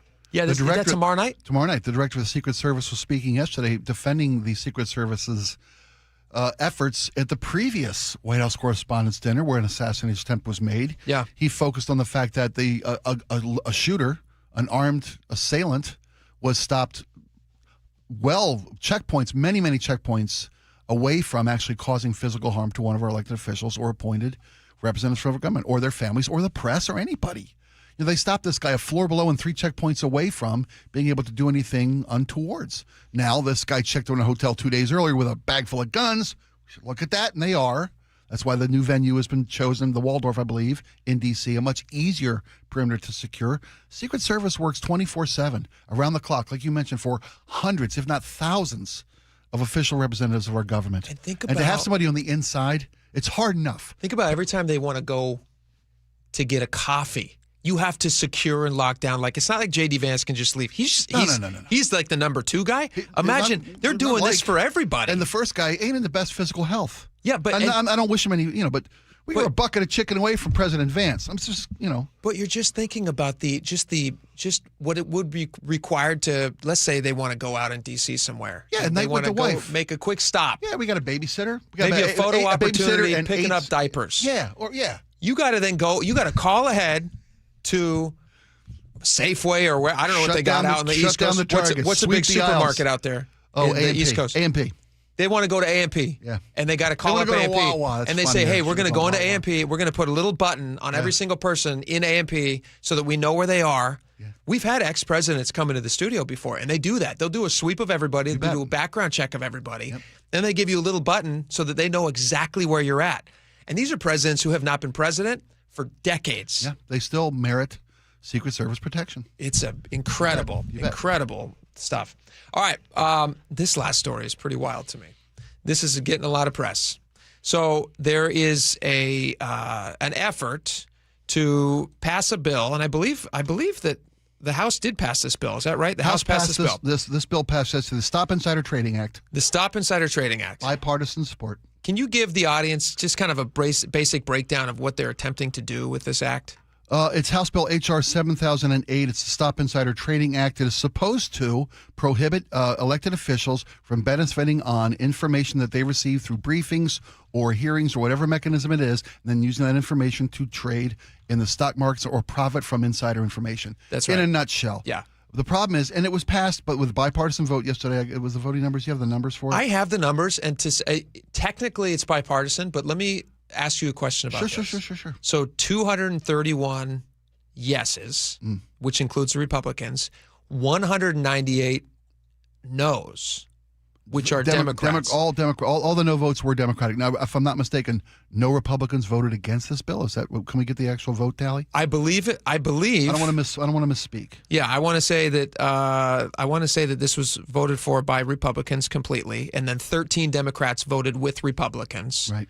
To finally pass the measure at 231 to 198. Yeah, there are 218 in the House of Republicans. So why would 198 Democrats vote against this? Because this to me seems like one of those kind of nonpartisan issues where you go like, hey, if you guys have inside information because of the nature of your job and passing bills, and everybody else out in the country is looking at you guys going like, it's amazing that somebody could be in a job position that pays $174,000 a year, and then magically after a few years, you have $10 million and you make a lot of investments and trades. There are genuine issues with politicians insider trading of all stripes, both parties. I'll give you one. Nancy Pelosi voted against it. And how many Democrats voted against it? 198. Let me tell you what Seth Moulton, who's a member of the House of Representatives, did he vote against it? He voted against it as well, and he wrote, "This is why. Today I vote no on the Stop Insider Trading Act. Okay. Republicans call this a stock trading ban, but it is really a sham piece of legislation full of loopholes for politicians and the president to take advantage of. Americans deserve real accountability from their politicians. That's why I co-sponsored the Restore Trust in Government Act and the Restore Trust in Congress Act to ban stock trading from members of Congress, the president, vice president, and cabinet members with zero exceptions. The Stop Insider Trading Act is not a stock trading ban. It is actually a voter suppression bill in disguise because there are elements of the SAVE Act that have been rolled into the Stop Insider Trading. And that's often the case. You piggyback legislation, you put things in that are completely unrelated to insider trading with regard to the voter ID acts of the Stop Act. That was one of the elements. Why did 13 Democrats vote for it then? That's strange. They would support. Exactly. I don't know. Maybe that's enough. Or maybe there. Seth Moulton isn't being genuine. Well, he says it doesn't prohibit Congress people from trading stocks, selling stock, only buying stock. And it creates so many loopholes. How can you sell it if you've bought it? That's what's in the bill. It said that this piece of legislation makes it easier for them to profit off their positions and to hide their insider trading. And I'd have to do more research into the bill itself. But these guys, oftentimes these bills are saying one thing, but they're really just half measures. So you would vote this down? If I was reading into it and it didn't really do the job of stopping insider trading, as these no votes claims that's their argument against voting for it. Sure. They didn't have the numbers to stop it from happening. It still would have to go to the Senate. Yeah. And with 535 House representatives, guys can really, they can vote in protest. They can be against it, but voting away because it's going to pass doesn't matter. I don't want a no vote hanging around my neck. They may have been Republicans who don't like the elements of this bill, but knew it was going to pass anyway and don't want being saddled in future campaign ads that I voted against stopping insider trading. It's interesting to me. Is it possible that Democrats voted no on this because they want insider trading? You'd have to reach into the heart and minds of Democrats. That's possible with a politician of any stripe. Yeah, of course. No, I'm not saying. I'm just saying. Yeah, I do find it interesting that along those lines. Yeah, if the bill doesn't really do the job of stopping insider trading, I'd probably vote no for it. I'd wait and hope for a better bill. I'd like to read into Representative Moulton's his piece of legislation. Well. Yeah. I mean, on the surface, it looks like what kind of monster votes against stopping insider trading? I don't think this would make somebody a monster because they want to have quick and easy access to information that they could profit on. I mean, that's kind of human nature that you want to make some money. I understand that. It's beneath the office. But it's illegal, and you shouldn't be doing something that's illegal. Technically, what they're doing is not illegal, but it certainly does seem to feel like an unfair advantage that they have to make investments and to enrich themselves. And then you're kind of in a situation where you could actually be motivated to make certain decisions knowing that you were affecting the outcome of something that you could directly benefit from. And that doesn't sound like a good idea. No. Nancy Pelosi, do you know what her net worth is, by the way? I don't. It's a lot. It's a more than lot. her $170,000 salary can get you even in 50 years. According to Insider Finance, Nancy Pelosi's net worth, this is an insane amount of money. This is an insane amount of money. Take a guess. Take a guess. $70 million. A little higher. She voted no on this, by the way. $170 million. A little higher. $570 million. A little higher. $1.7 billion. $640 million. Okay, $640. That was pretty close to that last bet. That's pretty good. That's pretty close. That's a good living. She's done now, well. Is that her or is that her and her husband? That's the trick. That's the trick. She'll claim all day. She goes, I don't do these trades. Her husband is not just the trades, but her husband. Is their wealth, is that money she's made on trading, or is that the collective wealth, the collective? Well, this is not all trading. This is net worth. Yeah, from her and her husband, who's a successful businessman. He does. Who works in finance. He does a lot of stuff. I think he wrote a book on home security. I'm kidding. Not a book I would buy. I wouldn't buy it. And we're kidding. It is very interesting, and we'll see. I mean, obviously, this, it's past the House, but who knows what's going to happen. Well, it won't be the end of the story because now it's got to go to the Senate. It could go to the president's desk. Yeah. And if it's a half measure, if it doesn't really stop insider trading, I'll look into this more. Sure. Because as the story moves forward, we really need to stop insider trading in Washington. Very interesting. It's a fascinating topic. We'll keep an eye on it for you guys. Can we get to some of these questions of the day? Absolutely. Who do you want Jimothy the Raccoon to replace? Who are you writing Jimothy in for? Who are you writing him in for? We want to know. Hit us up on the Muckleshoot Casino Resort text line, 888-973-5476, and why. We'll tell you next. Stick around.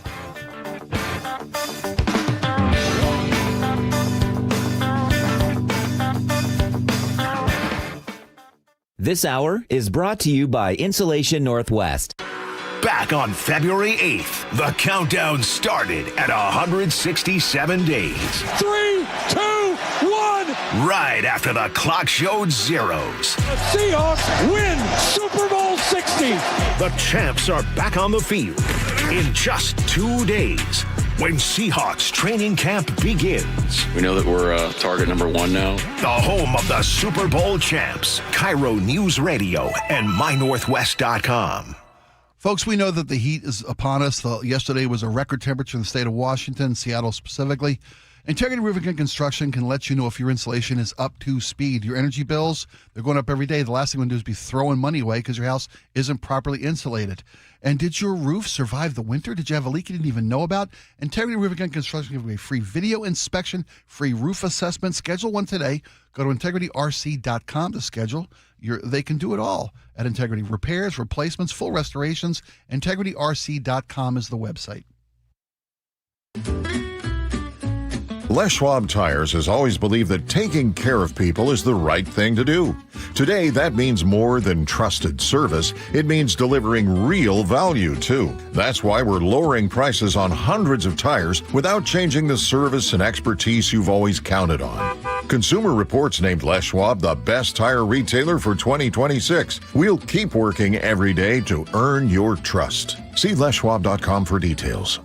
This is a special alert to all Americans who own a vehicle with less than 200,000 miles with an auto warranty about to expire or with no warranty coverage at all. Due to a decline in the economy, CarShield is announcing a low-cost month-to-month vehicle protection plan that is now available to the public to save any driver out-of-pocket expenses on future auto repairs. Call now to find out how you can pay almost nothing for covered auto repairs. Yes, you heard that correctly. Pay almost nothing for covered auto repairs. An open phone line has been established for all drivers to call for a free quick quote. Call 800-330-8323 now. Drivers who are covered will not have to pay for covered repairs again. This protection plan is at an all-time low. Additionally, drivers who activate this vehicle protection today will also receive free roadside assistance, free towing, and car rental options at no additional cost. Call us for your free quick quote today. 800-330-8323. That's 800-330-8323. What do you have to lose? Call 800-330-8323. Again, 800-330-8323. Some things can steal your sunshine. Ugh, I just got my hair done. Sorry, the cooler's broken. Anyone see my flip-flops? Anyone? But COVID-19 can steal a lot more. I just took a COVID test. Ugh. Prescription medications for COVID exist. If you test positive this summer, ask your doctor if they're right for you. Visit PfizerForAll.com/COVID-19 to learn more. Sponsored by Pfizer. Point! Hey, you okay? You don't normally miss those shots. I just haven't been as regular lately, and it's making me feel sluggish. You should try Metamucil. It's been a game changer for me. Metamucil's plant-based psyllium fiber helps trap and remove the waste that weighs you down. Ace, you're moving better than you were last week. Definitely. Metamucil keeps you moving. These statements have not been evaluated by the Food and Drug Administration. This product is not intended to diagnose, treat, cure, or prevent any disease. Learn more at metamucil.com. This is a special alert to all Americans who own a vehicle with less than 200,000 miles with an auto warranty about to expire or with no warranty coverage at all. Due to a decline in the economy, CarShield is announcing a low-cost month-to-month vehicle protection plan that is now available to the public to save any driver out-of-pocket expenses on future auto repairs. Call now to find out how you can pay almost nothing for covered auto repairs. Yes, you heard that correctly. Pay almost nothing for covered auto repairs. An open phone line has been established for all drivers to call for a free quick quote. Call 800-330-8323 now. Drivers who are covered will not have to pay for covered repairs again. This protection plan is at an all-time low. Additionally, drivers who activate this vehicle protection today will also receive free roadside assistance, free towing, and car rental options at no additional cost. Call us for your free quick quote today. 800-330-8323. That's 800-330-8323. What do you have to lose? Call 800-330-8323. Again, 800-330-8323. Did you know that 4,000 women are diagnosed with breast cancer every year in Washington state? I'm Dr. Suzette Miranda with Northwest Hope and Healing. We provide financial support for breast and gynecologic cancer patients in our community. Join us at Life in Color, a summer brunch, auction, and fashion show on August 23rd at the Somme Hotel in Woodinville for an unforgettable afternoon of inspiration. Get your tickets now for Life in Color on August 23rd at nwhopeandhealing.org. That's nwhopeandhealing.org. Hey, buying a used car can be stressful. Sunset Auto Family takes that stress away with a 48-hour used vehicle exchange policy. You pick it out, you drive it for a couple days. If it's not the right fit, they'll help you find one that is. You just get more at Sunset, and people do like that. KIRO News Radio 97.3 FM Northwest News. Now, the latest from KIRO News Radio and mynorthwest.com. Good afternoon at 1:30. I'm Tim Hole. Here's what's happening. 7 homes have now been destroyed as the railroad fire burns in Grant County along the Columbia River about 10 miles south of Interstate 90. That wildfire has forced level 3 go-now evacuations for the small towns of Beverly and Schwana. Those communities along Highway 243 have a combined population of about 500 people. 3 women are recovering after what police describe was a targeted shooting overnight in North Seattle. Police say a gunman fired more than 20 shots at the truck the women were sitting in just after midnight at Aurora Avenue and North 96th Street. One of the women was shot several times. 2 others were hit by flying glass. This happened just hours after Seattle City Council member Deborah Juarez unveiled a proposal to let police temporarily close streets hit by recurring gun violence. The city also plans to dedicate a prosecutor to cases involving violence along Aurora. To be cross-deputized to look at misdemeanors and felonies and sex trafficking. Police say a single suspect fled south on Aurora. No arrests so far. Kirkland police say they've sniffed out a suspect accused of stealing $500,000 worth of perfume, cologne, and other merchandise from stores across the Puget Sound. Detectives arrested the man at his Kent home as he tried to escape out a second-story window.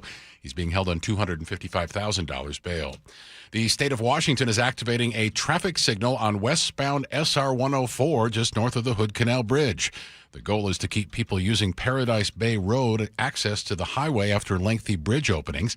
WashDOT says those drivers get stuck behind hundreds of cars during peak openings. The meter will activate during periods of heavy traffic when there are backups on Paradise Bay Road. So what the meter is going to do is it's going to create gaps to allow those turning from Paradise Bay Road to enter the roundabout more easily. That signal goes live on Monday. It only impacts westbound traffic on SR 104. Seems everyone is trying to cash in on Jimothy the raccoon's viral fame. KIRO News Radio's Luke Ducey reports one wildlife expert says all the attention could come at a cost. There's now a Jimothy bobblehead, Jimothy tattoos, Lego-inspired creations, coffee mugs, sticker pads, hundreds of T-shirts on Etsy and Amazon, and the State Department of Licensing says someone even filed for a license plate that says Jimothy. All of it makes Suzanne West, director of the Sarvey Wildlife Care Center, worry that we're all creating a celebrity that could lead to abusive behavior. Get a selfie with him or capture more video that then they can also share. He didn't sign up for this. The White House made Jimothy political, posting a photo of the raccoon wearing a red MAGA ball cap that reads, Trump was right about everything. Luke Ducey, KIRO News Radio. Wall Street after the closing bell today, markets down. Dow down 506, the NASDAQ off 553, and the S&P off 90. At 1:33, let's check KIRO real-time traffic with Nate. Hey, Tim, we're looking pretty good out there. Linwood to Seattle is going to take you a half hour. Nothing surprising here. South 5, you're heavy from about Lake City Way in the downtown. North 5, scattered backups between the Michigan Curve and the Ship Canal. About 20 minutes gets you through this. South 405, it is thick between Southeast 8th and Cold Creek Parkway. From there, it thins out, but you're not in the clear until you get into the Renton S-Curve. North 405, we're slow from South Center into the Renton S-Curves. And Tacoma to Olympia, we've shaved a few minutes off your commute from our last report, now at 45 minutes. All that slowing is between Lacey and Olympia, starting near Cabela's. KIRO News Radio, real-time traffic. I'm Nate Connors. Sun and clouds mix this afternoon with a possible chance of showers and a high of 79, much cooler than yesterday. Morning clouds, afternoon sun for Friday, 84 tomorrow. The weekend looks partly to mostly cloudy with highs in the mid-70s. Right now, 71 in Seattle. I'm Tim Hole, KIRO News Radio. Your best source for local news. You're listening to KIRO News Radio, Northwest News.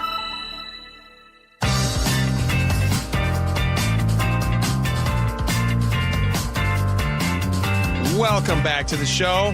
All right, we got a great question of the day here. Tons of responses. We saw some posts earlier today that people were posting their ballots that they have now received in the mail, and they're doing a bunch of write-ins for Jimothy. And so we thought, this would be fun. Which elected official in Washington State would you replace with Jimothy if you could? And we have asked you guys, and you have made a lot of great suggestions.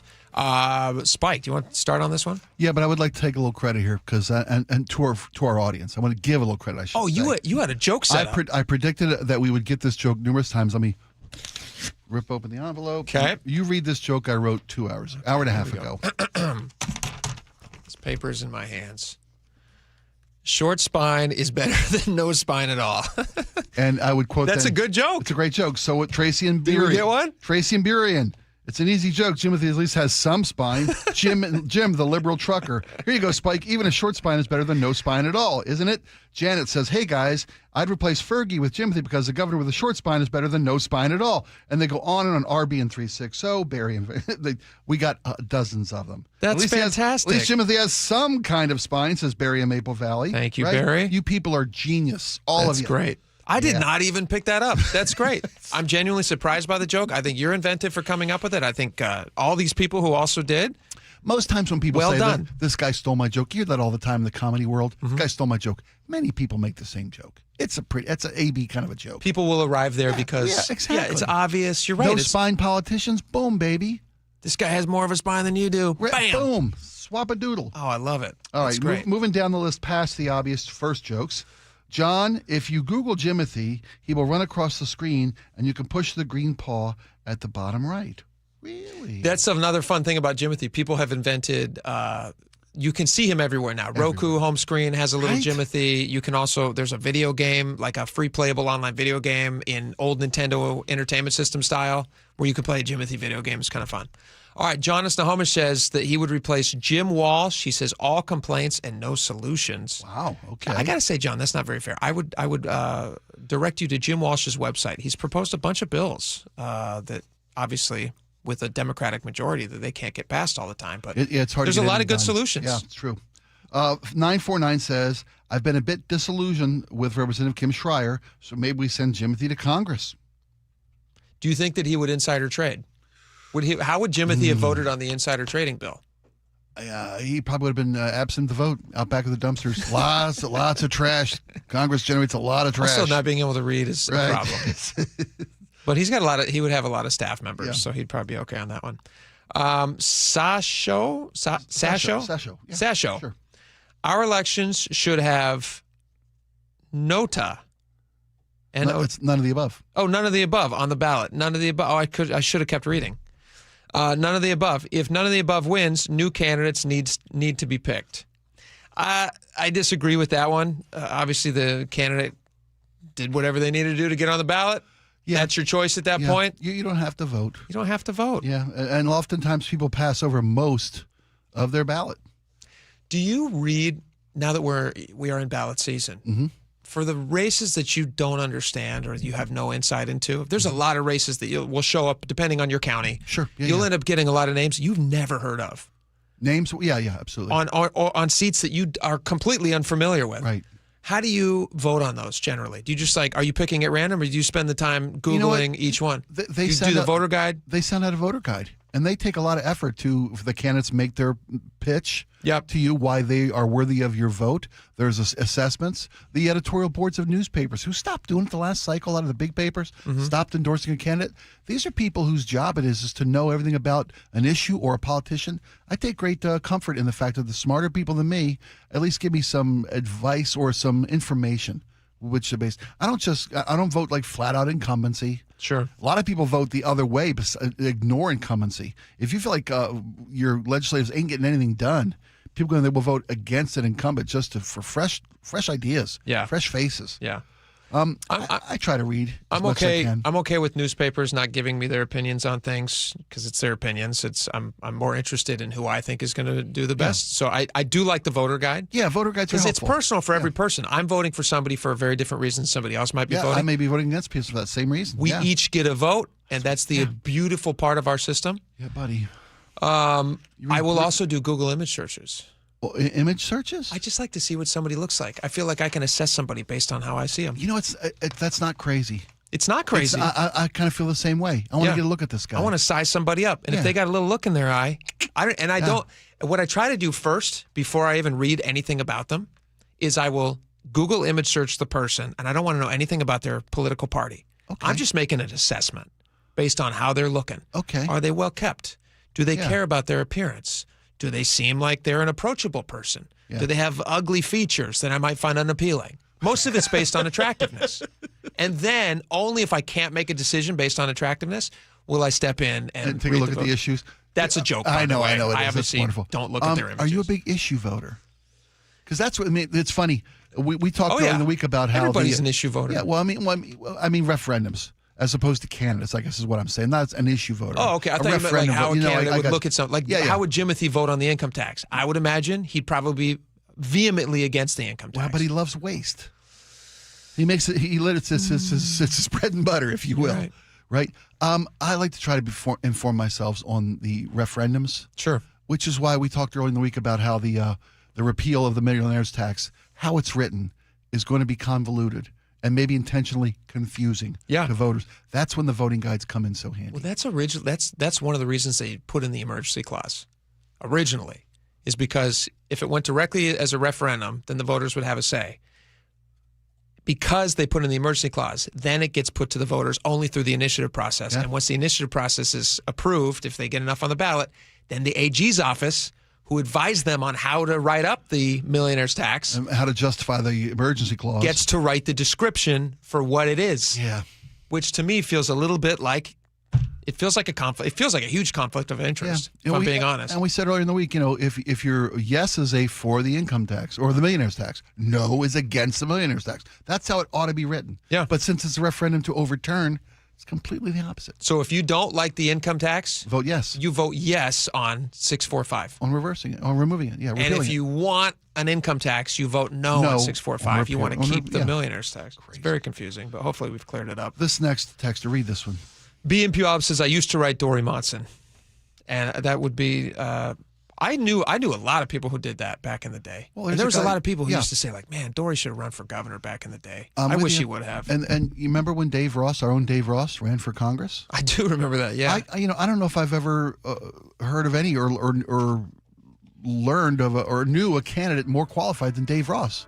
I think, from what my priorities are and what I care and want for my community, Dave Ross, who better? There you go. Who better? You would have voted for him. I did, and he didn't win. Who beat him? Who cares? I want to know who that person was. It wasn't Jimothy. Dave Ross is one. Jimothy wouldn't beat Dave Ross. Any of these other local chuckleheads. Timothy's got a lot of name recognition. Well, Dave did too. Dave did. Dave did too. Dave. Mark in Nisqually, is Curly running for any public offices? I don't know about that. I know that he was on a city council once. John served once, and he was from. I don't want to paraphrase for John or put words in his mouth. He said it became so frustrating not to be able to accomplish what he wanted to accomplish. He had enough. He's got a lot of great stories about that. I imagine when he runs out of stories about his time in the city council's office, he's gonna run again. You might find him on a ticket somewhere when he needs some more show content, some more tickets, or some more stories. I love it. All right, but we'll try to get to a few more of these in our last call, so you can still send some of these in. 888-973-5476. Okay, when we come back, I am telling you, you do not want to miss this segment. We're going to have some feeding time, and we're going to talk about what we're seeing in our social feeds. Mine will make your day, and it's a ton of fun, and it's audio-centric, and you're going to love it. You have one too? Yeah, I got one, but okay, I'm not going to make your day. Good. All right, stick to it. We'll be right back.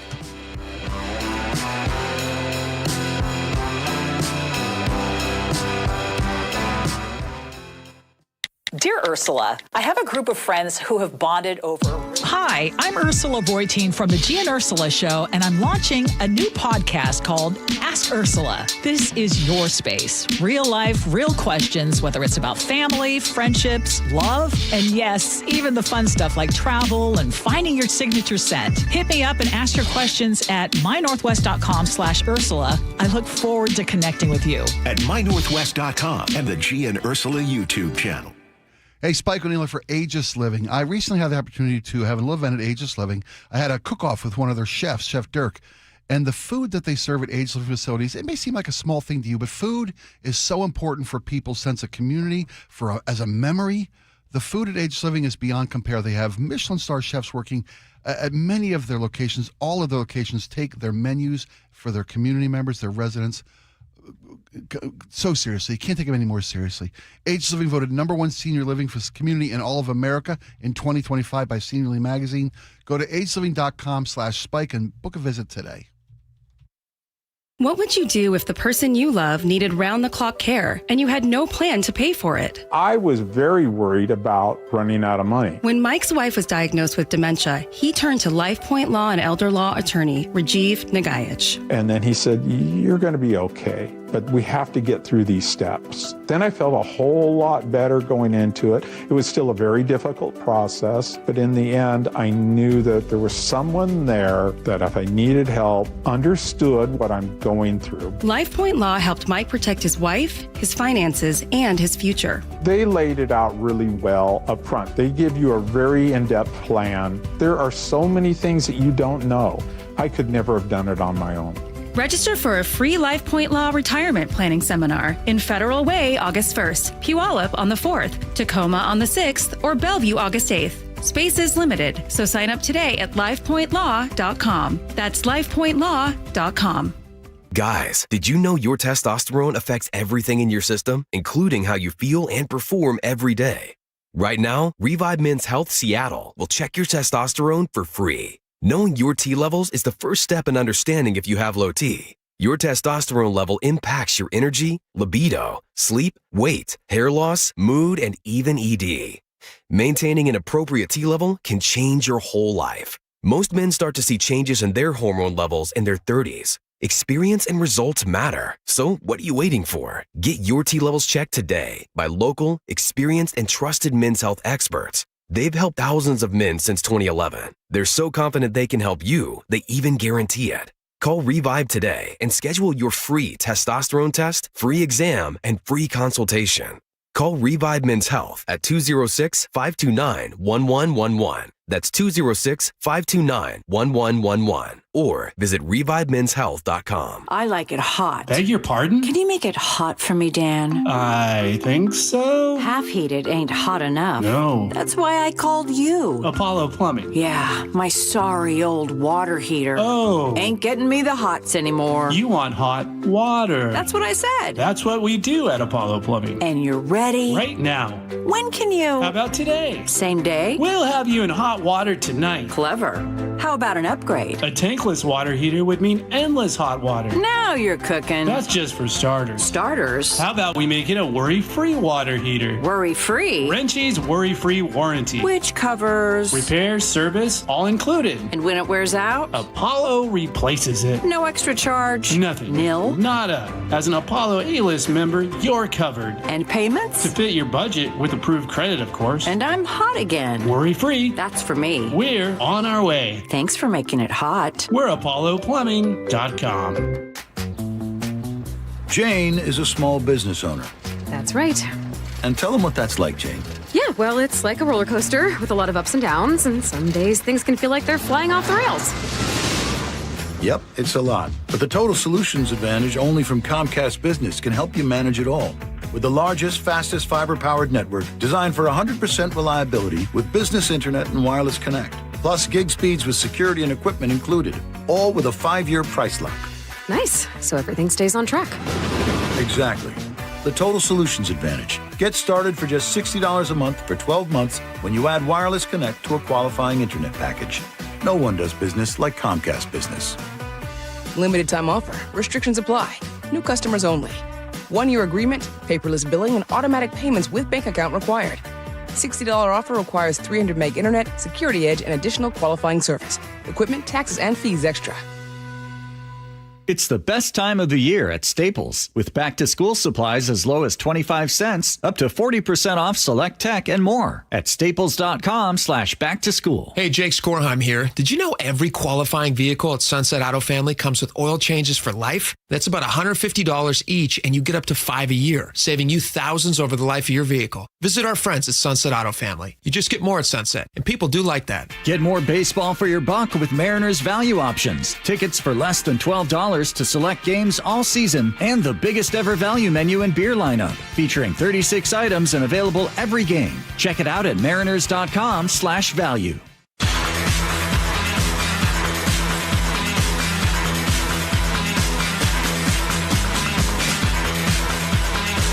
All right, welcome back.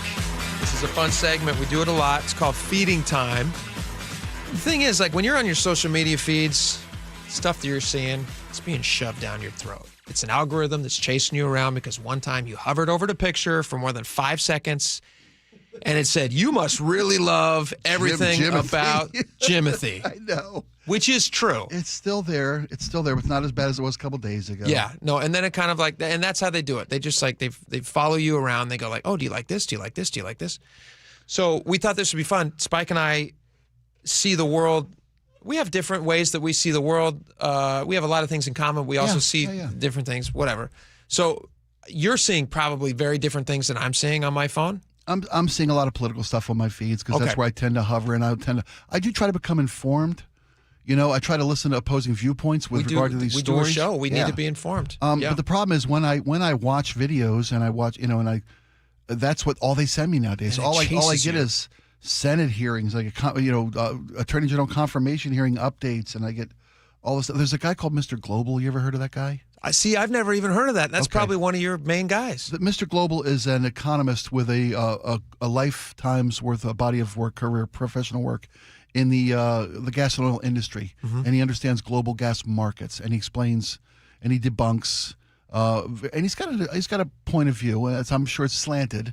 And I hope I'm getting proper information. He's pretty liberal, but he's talking about gas and oil. He hates gas and oil. He's talking about the business of gas and oil. Yeah. And why it's going to be an ugly, ugly summer with regard to gas prices, and all the things he said a month ago were going to happen are bearing out to be true today. So there you go. Yeah. But that's what you're seeing when you're looking at social media. I don't get enough fluff. For a while, I was getting puppy rescues, and I loved it.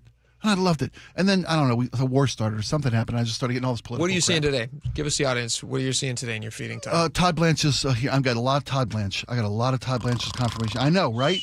Exactly. I don't want that. That's what you're saying, Todd Blanche? Plus, also, I'm a member of Ocean City Food. There you go. Yeah, I get a lot of pizza chain that you can't visit. Where's the best pizza on the boardwalk? Yeah. Where can I get all I can eat crab legs? And I got 4 kids who are ill behaved. What's a good restaurant that serves good food? Won't mind that my kids throw things. Okay. Great. Okay.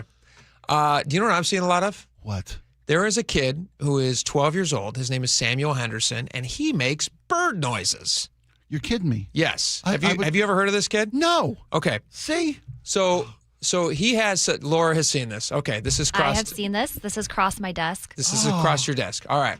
So this kid is 12 years old. He rose to fame when he was at a talent show for his school and in front of his classmates. Tough room, by the way. He gets up there, and I believe, does he have Tourette's? I believe he might have Tourette's or something. I would guess that he's on the spectrum. Something. Just based on how accurate He is. you're going to think we're just playing bird noises. And I have comparisons. This is fun. Oh, so, great. So I'll he shut gets up. He gets up in front of this group of his classmates, middle school classmates. He's 12 years old. I've done that. That's tough. And he's standing behind a microphone, and he gets up there and he starts doing these bird calls, and it just goes completely viral on at least the internet that I see, on the non-Todd Blanche looking internet. I want that internet. So then he makes a second video, and this is how the second video sounds. This is the start of it, and then I have a third one too. But listen to this kid. You're going to love him instantly. This is 4 seconds. You will love this kid.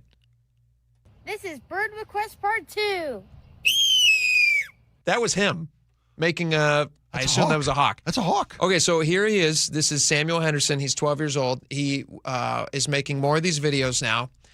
He picked 5 NFL teams that all have bird mascots, and one of them is the Seahawks, which we'll get to in a second. Here he is. I know what. There are 6 total. This is the Northern Cardinal for the Cardinals. The Northern Cardinal.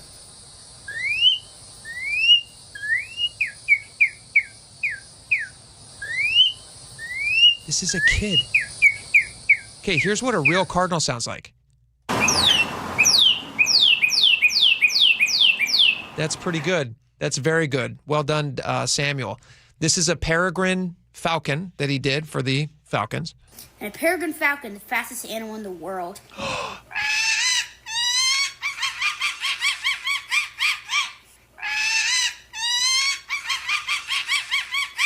Okay, here's a real falcon, just for comparison's sake.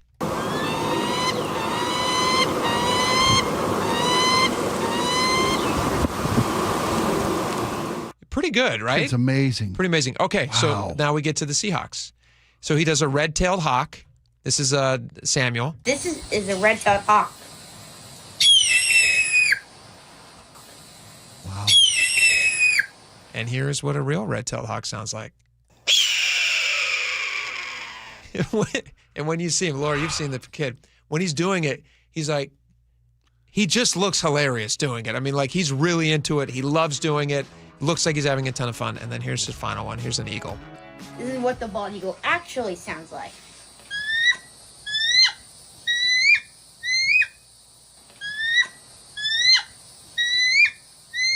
And then a real bald eagle. He's a talent. The kid's a talent. He's a talented kid. That's adorable. Yeah. Look, you start looking stuff like that up so it just gets in your feed, and then you'll just feel good. Yeah, when I watch a video, that's all they want to send me. You just want to feel good. I want to watch a kid do bird calls. It's pretty cool. He's good at them.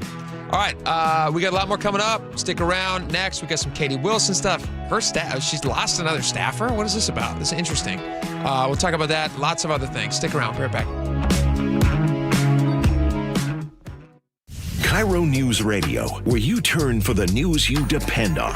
A political shakeup for Democrats that represent Seattle. Traffic. Right now, Auburn to Renton at 25 minutes. That's a good 10-minute delay. Conversation. 3 people on the floor can't cover 20 aisles of plexiglass. They're doing their best. It just doesn't work. And your Super Bowl champion Seahawks. And the party begins. Broadcasting live from the KIRO News Radio YouTube channel. KIRO News Radio 97.3 FM. Hey, it's Jason Rantz here again with Greg Nunn from Nunn Better Tax Resolution. Greg, there are some folks getting CP 504 notices. This is not something that should be ignored. You need a professional. When you receive a CP 504 notice, alarm bells need to go off. And as much as you just want to push that envelope aside, because they know it's not going to be good. And it's not a very good notice to get because it means the IRS is really coming down on you hard. Get help right away. Call somebody that knows what they're doing and get some assistance. How have you helped? We help them by understanding exactly where they're at. We interview them, we talk with them, find out. We'd like to know, how did you get here? And then we make a plan whereby we do our level best to help people with this struggle they are having now with their taxes. Judgment free. Judgment free. If you're having trouble with the IRS, call Greg Nunn with None Better Tax Resolution, 425-947-1967, or Google NUNN, None Better Tax Resolution. Here's the deal. The government is over $38 trillion in debt, which means the IRS isn't slowing down. And the tax code is complex and unforgiving. So it's not surprising if you're one of the millions of Americans that owe back taxes to the IRS. Unfortunately, they're the world's most powerful collection agency, with the ability to garnish your wages, seize your bank accounts, and even take your home or business. But don't be stressed or worried any longer. We're Optima Tax Relief, America's most trusted tax resolution firm. We have resolved over $3 billion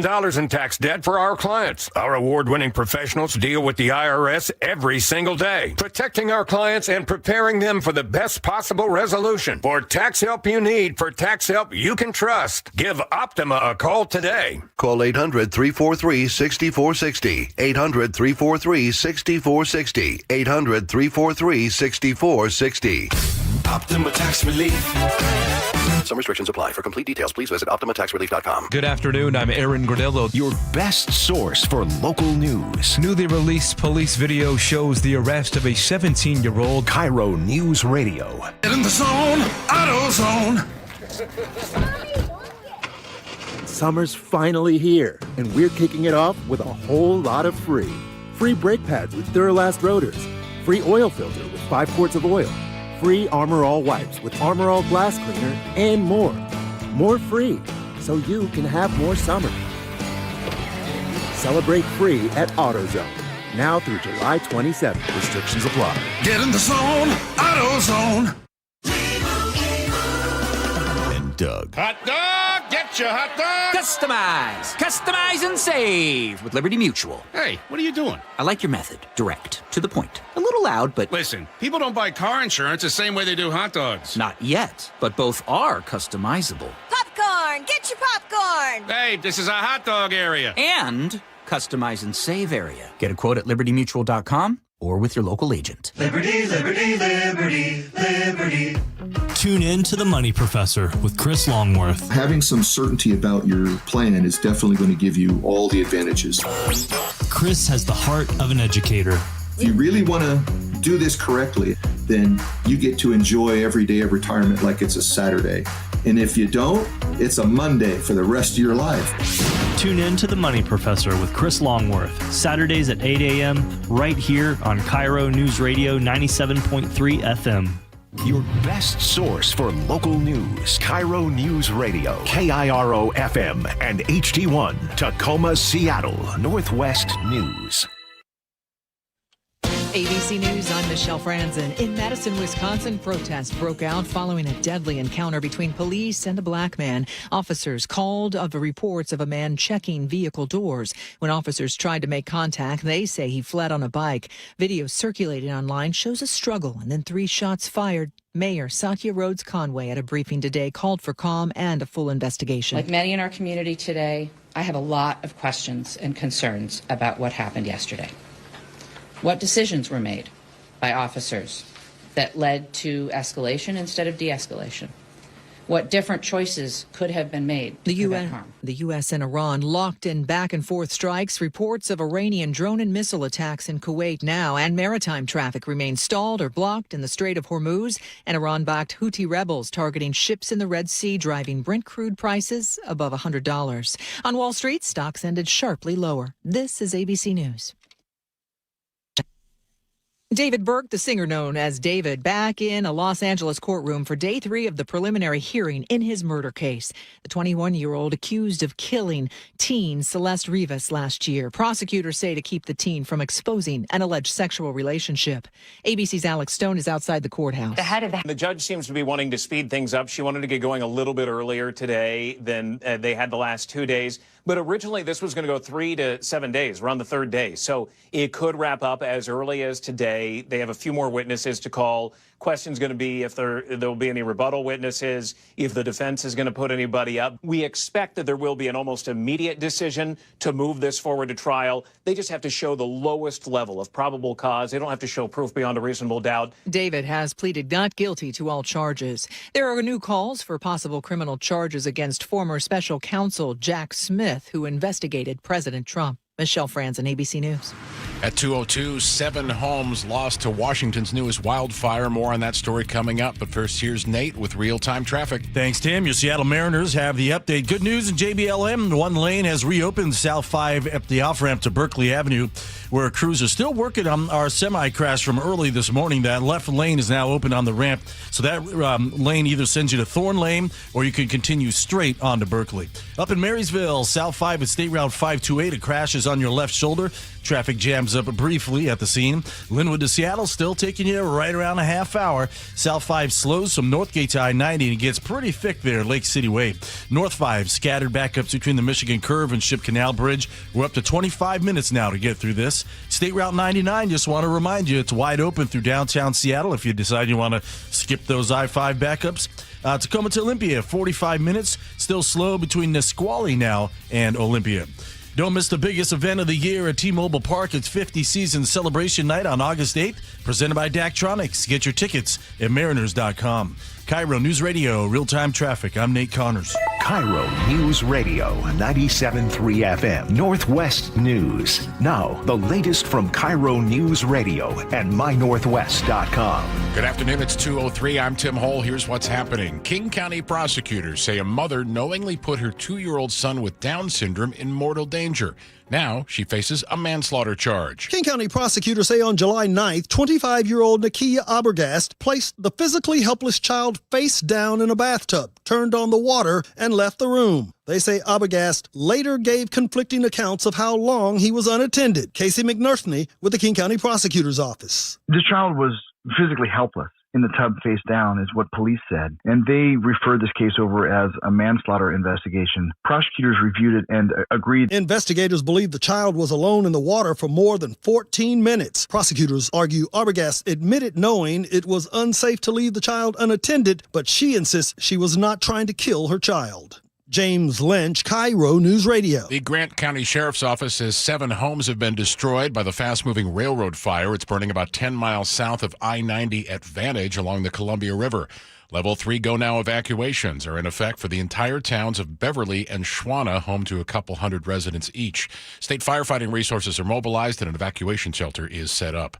The Seattle Fire Department wants to add drones to its emergency response fleet, but first it needs Seattle City Council to sign off under the city's surveillance technology ordinance. The department says drones would only live stream scenes to fire personnel with no recording and no outside access. Public meetings on the plan run through early August. The next one is a Zoom meeting, which is tomorrow morning at 11 a.m. We'll be putting up a link to it with the story on mynorthwest.com. That truck driver who fell asleep and crashed his semi full of corn will be cited by Washington State Patrol. For anyone that falls asleep at the wheel, it's pretty typical for us to cite them with the negligent driving in the second degree. Negligent because they didn't take the proper precautions to either pull off to the side of the road or stop somewhere in order to prevent this from happening. That truck crashed off the southbound I-5 exit ramp at Thorn Lane early this morning. As you just heard from Nate, cleanup is still underway at the scene. Assistant hitting coach Bobby Magianos has been fired by the Mariners. Seattle's offense is the worst in baseball right now. The Seattle Times reports hitting coach Kevin Seitzer will remain on staff along with franchise icon Edgar Martinez. We're now getting reports of who might be partnering up with the Khosla family to buy the Seahawks. The Carlyle Group, a New York-based global investment firm which bought 97% of the Seattle Reign. New York-based Dynasty Equity Partners Management. Former Sequoia Capital managing partner Mark Stevens and the private equity firm 6th Street Partners. According to Bloomberg News, all of them are potential investors that could partner up with the Khosla family. Earlier this month, the Paul G. Allen estate announced it had agreed to sell the team to the Khosla family-led ownership group. The reported price tag, $9.6 billion.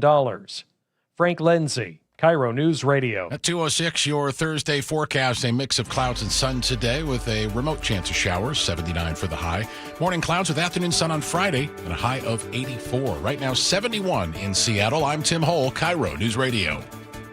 Your best source for local news, serving Western Washington and the world with a KIRO News Radio app. Always streaming live on your smart speakers. You're listening to KIRO News Radio, Northwest News.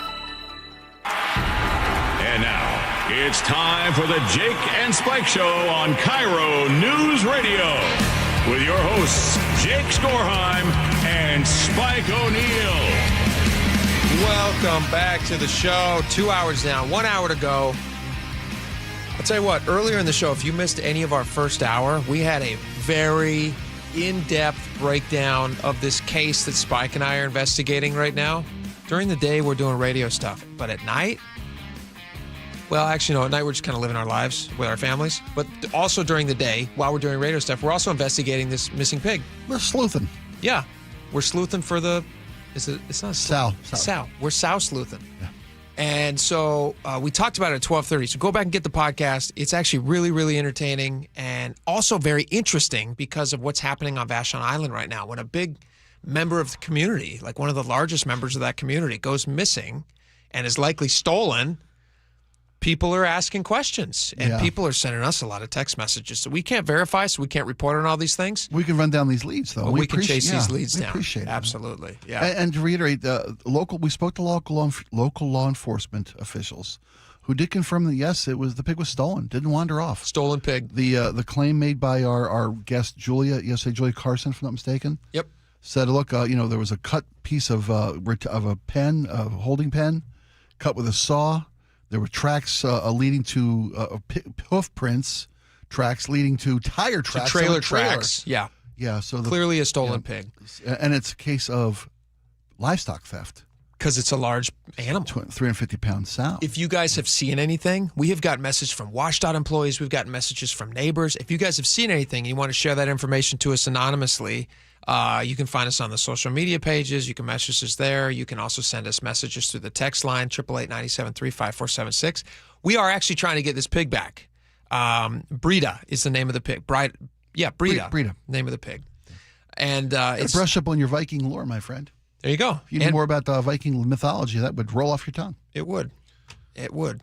Can we get to some of this Katie Wilson stuff? You bet. Katie Wilson has lost a staff member whose name is Sage. Is it Sage Wilson? Sage Wilson. Yeah. Sage Wilson. Right. Does Katie Wilson only hire Wilsons? That seems like a little It limits the available suspect. pool, doesn't it? Yeah. Okay. It's one of the most common names in the phone book, though. She's got a lot to pick from. Sure. Phone book. Katie Wilson. Sorry. What year is it? Right. They still make a phone book? Yes. They still deliver a phone book to people? I don't know about that. You know. I think there is still a paper directory for those of us who are fear technology.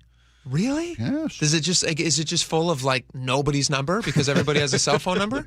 They're in there. How can they even list somebody? It's businesses, Yellow Pages. Oh, it's just a business. Yeah, okay. There's no white pages anymore. It's just Yellow Pages. Is that right? Is Yellow Pages businesses? Yellow Pages business. White Pages are the residential directory. All right. That has gotten a lot smaller. Back in my day. All right. You'd sit on at Thanksgiving, reach the table. It was great. I remember phone books. Yeah.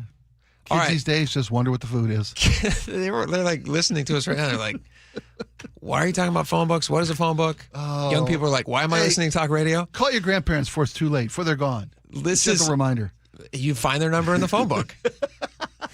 They're the only ones still in there. Sage Wilson. Who is Sage Wilson, Spike, and why are we interested in Sage Wilson quitting the job? It sounds like Sage Wilson quit. Sage Wilson was Mayor Katie Wilson's press secretary. Yeah, this is a person responsible for her interactions with the media. Yeah, and has been so for the entire 7 months of the mayor's current term in long office. tenure. Yeah, but the mayor has had horrific interactions with the media since day one. Yeah. And Wilson announced that they'll be leaving early next month to pursue... Sage Wilson, not Katie Wilson. Everybody got their excitement up. Didn't mean to dangle a hope in front of you folks out there in Seattle. Press secretary, soon to be former, Sage Wilson, will be leaving after 7 months, early next month, to pursue a career in advocacy for progressive causes outside of the mayor's doesn't have office. a job lined up. No. Can we just for a second break that down? Your job was so horrible that you're leaving your job to go into nothing. Am I reading that incorrectly? But that could be a fair interpretation. You could also wait until you found another job?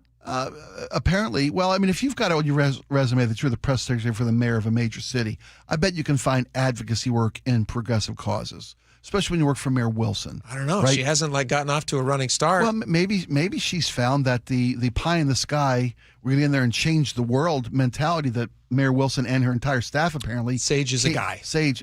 Oh, well, Mayor Wilson and her staff. Oh, gotcha. Gotcha. They came in with this progressive. We're going to change the world. We're going to do everything we want. coming into the buzzsaw that is bureaucratic local politics. And they said, we actually can't get you anything can't get done. nothing done. Yeah. Especially when you got your foot in your mouth half the time you're talking. I don't know. Sage may have done a great job, but didn't seem to away from a public perception. And when you're the press secretary, public perception is kind of your gig. Because we know that public perception is quite a lot, especially in local politics, if I'm just reading it, it would suggest to me that you're willing to be unemployed than to stay working for Katie Wilson until you find more employment. A lot of people after the Titanic sank were just happy to be still swimming. You know what I'm saying? There ain't any boat to go to, but they weren't going to stay on that thing. We're just going to jump off. I don't care how cold the water is. That thing's going to the bottom. That's going down. That's not a direct quote from Sage Wilson. No, it's not. This is Sage Wilson is, like you said, is going to be, who had previous employment at advocacy groups Working Washington and policy group Civic Ventures. So we'll go and try to find more work in progressive causes, apparently. And what's more I would ask Sage, where could you do the most good if not the mayor's office? Like, what is going on in the mayor's office if your job is a secretary or the press secretary for the mayor's office? Yeah, he's not transcribing notes. If you're the press secretary for the mayor's office and you have an opportunity not just to advocate for some of these progressive ideas that you hold very dear, but to actually try to implement them, doesn't it feel like, jumping off of something that actually, it's like one of them is advocating and the other one is actually delivering. Yeah. And you're saying like, I can't deliver nothing here. Oftentimes you can't say something nice about somebody, you don't say anything at all. And maybe the fact that she's stepping away. He's stepping away. Mm-hmm. Maybe it wasn't his choice. Maybe the mayor doesn't want to say, look, we've been heading in the wrong direction. This could be a firing. Could be. It could be. I mean, the mayor's gotten rid of their communications director. Yeah. The mayor's got rid of her chief of staff. Sure. Now the press secretary, 7 months in. Yeah. We've spoken to Luke Ducey, and Luke's not, he's a great reporter, but he's got a career in public relations. He is a PR man from way back. He knows. He's been offering free advice to this mayor and her administration. She's been very careful not to take it. Since day one. Yeah. I mean, I like the fact that an administration that just can't get their messaging out and doesn't know how to interact with the press, which is your conduit to the constituency. Yeah. I like that they're all getting replaced. Let's bring in some folks that know what they're doing, maybe. Because the folks that are in there don't seem, I'm just, my opinion. The problem is that maybe Sage Wilson knows what he's doing, and maybe Katie Wilson is just refusing. That could be another frustrating thing. I'm going to give Sage a few points here. Exactly. And we should offer the airwaves to Sage Wilson. Hey, you want to clear up some unknowns for us? Yeah, maybe. Sage might be boring. I don't know. Let us know when you get your next gig. Follow up, Sage. Yeah. Feel free to send us a note. And if you're between gigs, we'll buy you a bagel. We'll chat. It'd be great. Well, Spike's offering to buy you a bagel. I'll buy you a bagel. Come on. I got to pop for a bagel. Let me play you. I got a couple of clips here. Katie Wilson might just, Katie Wilson, her kryptonite might be speaking to people. Right? Sure. Is that an unfair statement? All evidence to the affirmative there, my friend. Okay, here's her talking to the aforementioned Luke Ducey about a couple of recent endorsements that Katie Wilson made. Now, she made some headlines for these endorsements because she actually made endorsements against incumbent Democrats who had supported her run for mayor and tried to get her elected. Did they support her, or did they just maybe after the fact? I don't know, to be honest. Okay. They may have supported Bruce Harrell.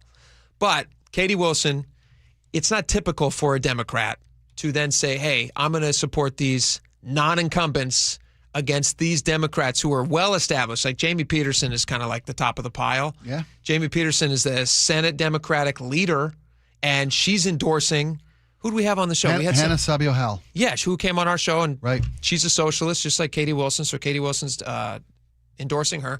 Luke Ducey asked her about these endorsements. He says, these are kind of controversial. Do you want to tell us about it? And Katie Wilson made sure to clear up. And again, this would be kind of like a press secretary situation where I would have worked through some of the verbiage here before you went out and talked to people. She does have a new communications director also helping you form messaging. There you go. She says, no, I did not endorse them as mayor. And everybody went, huh? I'm not going to speak to endorsements right now. I'm on the job. But if you go on Blue Sky, I did a thread where I made a statement about that. That phrase caught my attention. I'm on the job right now. So I asked her to clarify. So I made those endorsements in my personal capacity. I'm here right now as the mayor. I could see that needing a definition, designation. She made those in her personal capacity, but I like not her. As mayor. Yeah, but the weight of the mayor's office endorsement is a pretty heavy weight. That means that the executive of Seattle city government is endorsing this candidate against an incumbent in state legislature. So who is she endorsing as mayor? Is she endorsing Jamie Peterson? This is actually brilliant. She could play both sides. Right. She didn't endorse anybody. The mayor's office, the official capacity, the chief executive of Seattle local government, doesn't endorse anybody. Katie Wilson, mom about town, husband who bakes, she likes this lady in a personal capacity, not as the official endorsement. But nobody of the mayor cares of Seattle. about Katie Wilson, who's not the mayor. Well, people assume that when the mayor speaks, she's speaking in her capacity as mayor. But that's how much weight that endorsement came. She just deflated the tires on that sand buggy, and it's going nowhere, if you'll allow me a phrase. So do you think it's okay for politicians to say, in my official capacity, I'm not going to say, but in my personal capacity, here's who I'm endorsing? Yeah, I'm sure. Why not? But what's the point? Why would you do that? Well, because it's not like it's not like there's a proclamation somewhere that gets like read aloud. Katie Wilson on this day, mayor of Seattle, private citizen, has decided to endorse nobody you've ever heard of. Right. Like nobody cares that like that's. Well, if it was we only care because she's the mayor. If it was the mayor making that proclamation, it would have some weight behind it. It is the mayor making that proclamation. It's Katie Wilson, private citizen. They're the same person.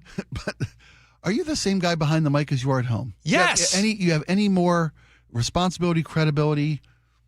If I was a publicly elected official, if I ran for an office and I put my name down and I said, hey, I'm going to speak for my people who vote for me, and then I get into an office that's paid for with public dollars, you can bet your behind that I would be very clear that what I say represents the office, and I would be very careful to make sure that when I say things, it has a dual meaning because I am a person, but I'm no longer a private citizen in that capacity. Well, she wasn't speaking in that capacity. She was speaking as private citizen. How about Jake Skorheim? What? Wait a minute. How about Jake Skorheim standing next to the grill at home, right? Jake Skorheim's not a publicly elected official. Grilling a steak, having a beer, right? Yes. And things you say there Here's what have I would less say. weight than Jake Skorheim broadcaster. I say nothing privately that I would not say on the air, with the exception of things that seven certain words. No, there's certain words that we're not supposed to say, and those are FCC requirements. Professional decorum. Yeah, sure. I'm kidding. Of course.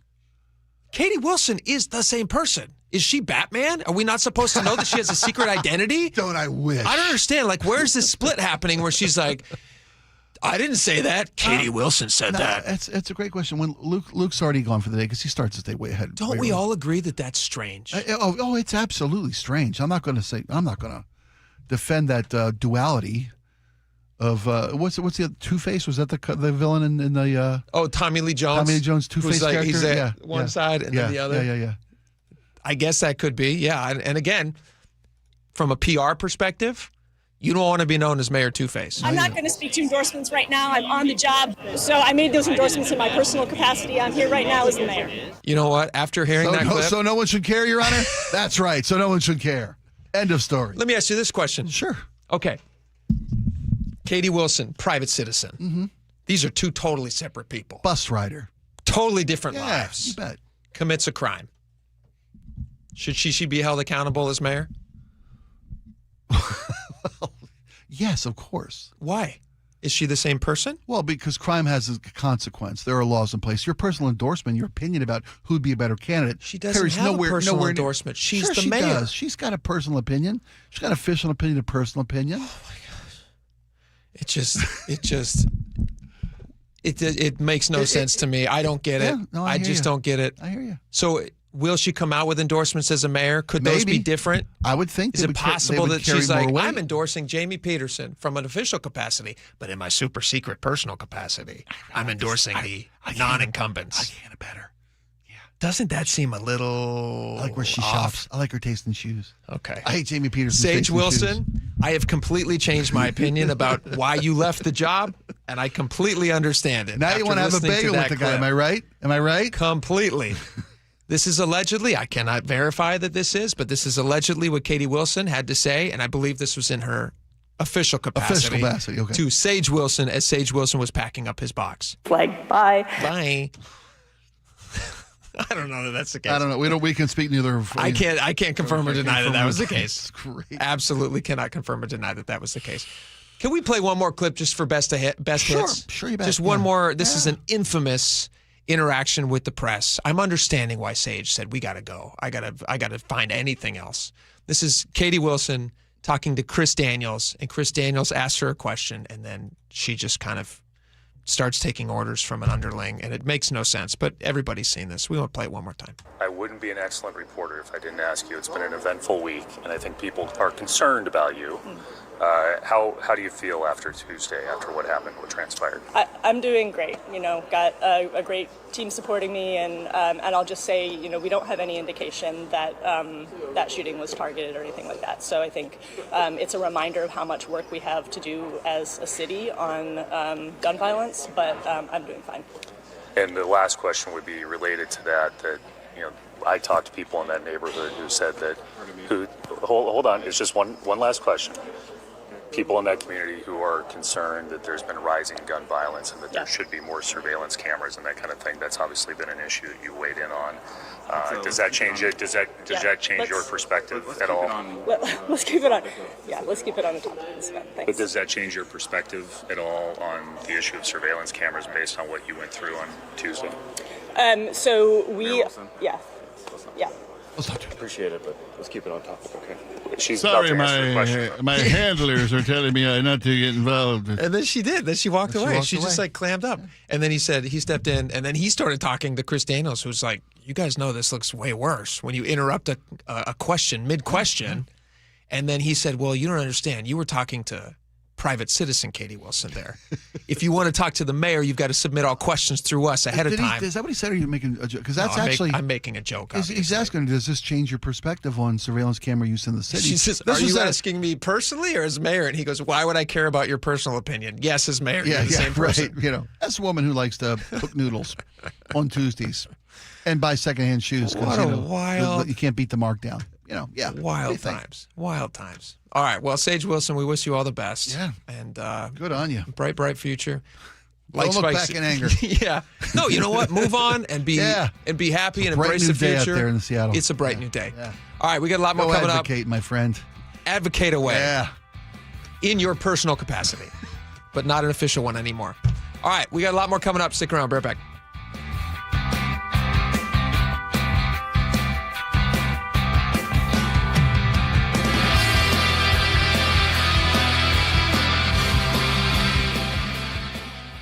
This hour is brought to you by Davis Law Group.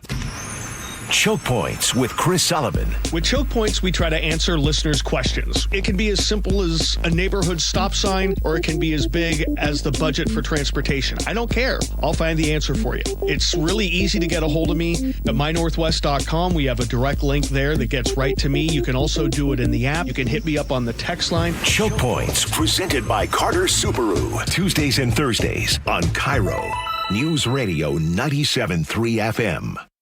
Integrity Roofing and Construction is your trusted local roofing team. Integrity offers free estimates. The customer satisfaction speaks for itself. I can speak for them personally. They took my care of my roof problems and did incredible work. You can check out their work online. Their reviews are there for you to see, mine's included. They do free video inspections, free roof assessments. You can schedule one today. Check if your insulation is up to speed. See if your home survived the winter months without a leak. They can do for repairs, replacements, full restorations. They can do it all. IntegrityRC.com is the website, or 206-202-ROOF. Now is your time to get into a new D.R. Horton home by taking advantage of its National Red Tag Sales Event going on right now through Sunday, August 2nd. Stop by any of its participating communities and find select Red Tag homes at incredible pricing. So whether you're buying your first home or looking for an upgrade, you don't want to miss the Red Tag Sales Event going on right now. Discover the D.R. Horton difference at drhorton.com. D.R. Horton, America's builder, an equal housing opportunity builder. All right, I'm very happy to have Phil Mitchell from Sunset Auto Family on with me right now. And Phil, you guys offer such an amazing value for people who are driving their cars a little bit longer now, and you guys offer repairs for life. How does that work? Basically, we're going to cover any repair we do for $250 or over for as long as you own the vehicle. So let me ask you this question. Let's say that I buy my vehicle elsewhere. My transmission on my car breaks down. You guys fix it. 10 years later, I have the same problem. You guys are going to fix that again for no cost? That's right. No cost to you for as long as you own the vehicle. So why would you even offer this? This has got to be incredibly expensive for you. You know what? We just want to keep our customers for life. So chances are if we do a repair for life and we take good care of you, you might look us up when you decide to get a new vehicle. And we want to be your lifetime dealer. So somebody really does feel like they're part of the Sunset Auto family. That's exactly right. We want you to be part of the family, and that's why we take good care of you. Oil changes for life, warranty protection for life, and repairs for life. Only at Sunset Kia in Auburn, Sunset Ford, and Sunset Chevrolet in Sumner. You just get more at Sunset, and people do like that. Everywhere you look, things are getting more expensive. But at Consumer Cellular, we're lowering the price for those 50 and up. Now you can get unlimited everything for just $35 a line. That's $35 a month for unlimited talk, text, and data. Switch to the carrier ranked #1 in network coverage and customer satisfaction and get unlimited everything for just $35 a month. Call 1-888-FREEDOM or visit Consumer Cellular online or in-store today. Price includes $5 credit for auto pay and e-billing. Taxes and fees apply. Data speeds reduced after 35 gigabytes. Rankings done by 2025 ACSI survey. Doug. Limu and I created a trick to help you remember that you can customize your car insurance and save with Liberty Mutual. You see, the shirts Limu and I wear are yellow, and yellow is the color of lemons, and lemons grow on trees, and trees provide oxygen, and oxygen helps us breathe, and breathing is how you live, and you can live more life when you save money by customizing your car insurance. I agree, Limu. It's really quite simple. Only pay for what you need at libertymutual.com. Liberty, liberty, liberty, liberty. How would you like to invest in the Seattle real estate market, one of the hottest and most stable regions in the country, and achieve a great rate of return on your investment without the effort of sourcing a deal, the expense and time of building permits, or all the hassles that come with being a landlord? Hi, I'm Scott Rireka, CEO of Legacy Group Capital in Bellevue. Legacy Group Capital develops local real estate, lends money, and shares the profits with our investors. Diversify with Legacy Group Capital. Invest into our Northwest Fund, which is currently delivering 9% on a fixed rate term. It's our flagship fund for 19 years with zero investor losses. And yes, we do accept IRAs. Find out why 1,300 local investors have invested over $350 million. Invest in the stability and ease of Legacy Group Capital's Northwest Fund. Legacy Group Capital at legacyg.com. This is not investment advice. Investments available to accredited investors only. Details at legacyg.com. Holy smokes, I can see. Hey everybody, it's Rick Riz, and I just had refractive lens exchange from K2 Vision, and it's amazing. K2 Vision RLE means no more readers or glasses for me. Plus, I'll never get a cataract. Now, when I call a game, you won't see those readers dangling from the end of my nose to see the field and then my notes. I only wish I had done it sooner. It's like seeing a whole new ball game. K2 Vision RLE was quick and painless, over in just minutes, and I knew I was in great hands. The K2 Vision RLE team has done over 150,000 lens procedures. You can trust their stuff. K2 Vision RLE is my permanent solution to a lifetime of great vision. It could be yours too. Enjoy life's good years without readers, glasses, contacts, or cataracts. Get your free Zoom consult now at K2VisionRLE.com. Then you can make the same call I did. Goodbye, glasses. K2VisionRLE.com. The Black Crowes, live in the Tulalip Amphitheater, Sunday, August 30th. Tickets are on sale now. Details at TulalipCasino.com. KIRO News Radio, 97.3 FM, Northwest News. Now, the latest from KIRO News Radio and MyNorthwest.com. It's 2:30. Good afternoon. I'm Tim Hole. Here's what's happening. 3 women are recovering after what Seattle police call a targeted overnight shooting in North Seattle. KIRO News Radio's Luke Ducey reports a gunman fired more than 20 shots at the truck the 3 women were sitting in.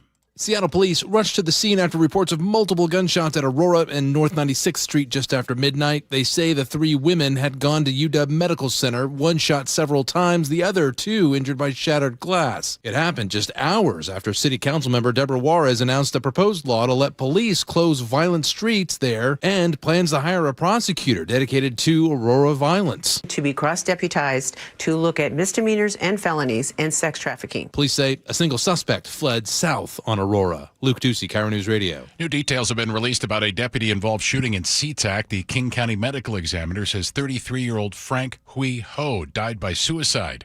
Investigators say he got into a fight with deputies as they responded to a traffic crash and later died by a gunshot wound to the head. It's still unclear how the deputy was involved in the shooting. Kirkland police have arrested a man they say is responsible for an organized theft spree targeting perfume, cologne, and other merchandise. Detectives estimate losses at $500,000. The investigation connected thefts from stores in multiple cities across Puget Sound. Drivers on westbound SR 104 will have a new traffic signal to follow just north of the Hood Canal Bridge. It was installed to help drivers trying to access the highway from Paradise Bay Road north of the bridge. They get stuck behind hundreds of cars after long bridge openings. You're going to see the meter activate when there's really heavy congestion. So that's most likely going to be after, say, a marine opening for Hood Canal Bridge. WashDOT says the signal will go live on Monday. It should help the traffic flow and improve safety in the area. Amazon has confirmed another round of layoffs, this time within its AGI, or Artificial General Intelligence Unit. The company did not say how many workers are affected, but it tells CNBC it's narrowing its focus on AI while continuing to invest in the technology. Everyone from major corporations to online sellers seem to be trying to cash in on Jimothy the Raccoon's viral fame. There's now a Jimothy bobblehead, Jimothy tattoos, coffee mugs, sticker pads, and hundreds of T-shirts on Etsy and Amazon. The White House even posted a photo with the raccoon wearing a red MAGA ball cap. All of it's concerning to Suzanne West, director of the Sarvey Wildlife Care Center in Arlington. Oh my gosh, there's somebody chasing after him. He could run into the path of a car that he might not normally run into the path of because he's not stressed out and trying to evade people. The other thing that could happen is people try to lure him with food. West tells the G and Ursula show on KIRO News Radio, feeding any animal like Jimothy could lead to health issues. It's 2:33. Time to check KIRO News Radio real-time traffic with Nate. Thank you, Tim. Seattle Sports has the update. Up in Alderwood, North 405, just prior to Damson Road, we've got a collision. It's blocking your right shoulder lane, and it's created a backup back to 522. You got about a 10-minute delay between Bellevue and Alderwood. South 405 in Bellevue is slow from 520 down to Northeast 44th there near the VMAC. You're really packed from mid-Bellevue through Factoria. Heading into Seattle, Linwood to Seattle is a half hour. South 5 is packed at 85th to I-90. North 5, we've got hefty backups between the Michigan Curve and Ship Canal. Plan on a half hour now to get through this. Down in Federal Way, both directions of State Route 18 are heavy between I-5 and 167. And one lane reopened South 5 at the off-ramp to Berkeley Avenue there, JBLM. One lane remains blocked where crews are still tending to this tipped-over semi. You can always listen to your favorite local sports content on the FM dial on 97.3 HD2. KIRO News Radio real-time traffic. I'm Nate Connors. Sun and clouds mix this afternoon. 79 for the high, much cooler than yesterday. Morning clouds with afternoon sun for your Friday at 84. Weekend looks partly to mostly cloudy with highs in the low to mid-70s. It's 74 right now in Seattle. I'm Tim Hole, KIRO News Radio. Your best source for local news. You're listening to KIRO News Radio, Northwest News.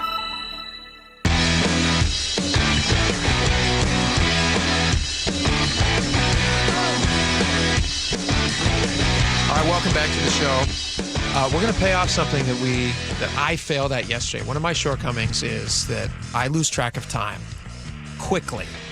And yesterday we were going to play some audio from a famous song that you wrote and performed. Right. That's right. We were going to talk about the seal. Because yesterday Charlie Harger he came on the show. He had a piece on mynorthwest.com.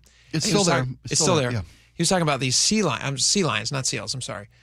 These sea lions, which are adorable, and everybody loves to see a sea lion. The problem is that they are gobbling up salmon, and they should, they're invasive. They're eating too much salmon, and we're paying a lot of money for these Charlie spoke to the fact that you are spending in Washington $7 billion on salmon recovery. Yeah. All the different culverts that are being replaced, all the different work that's being done to take care of these diminished salmon runs, because it's such a vital part of the Washington State economy and the ecosystem, all these things.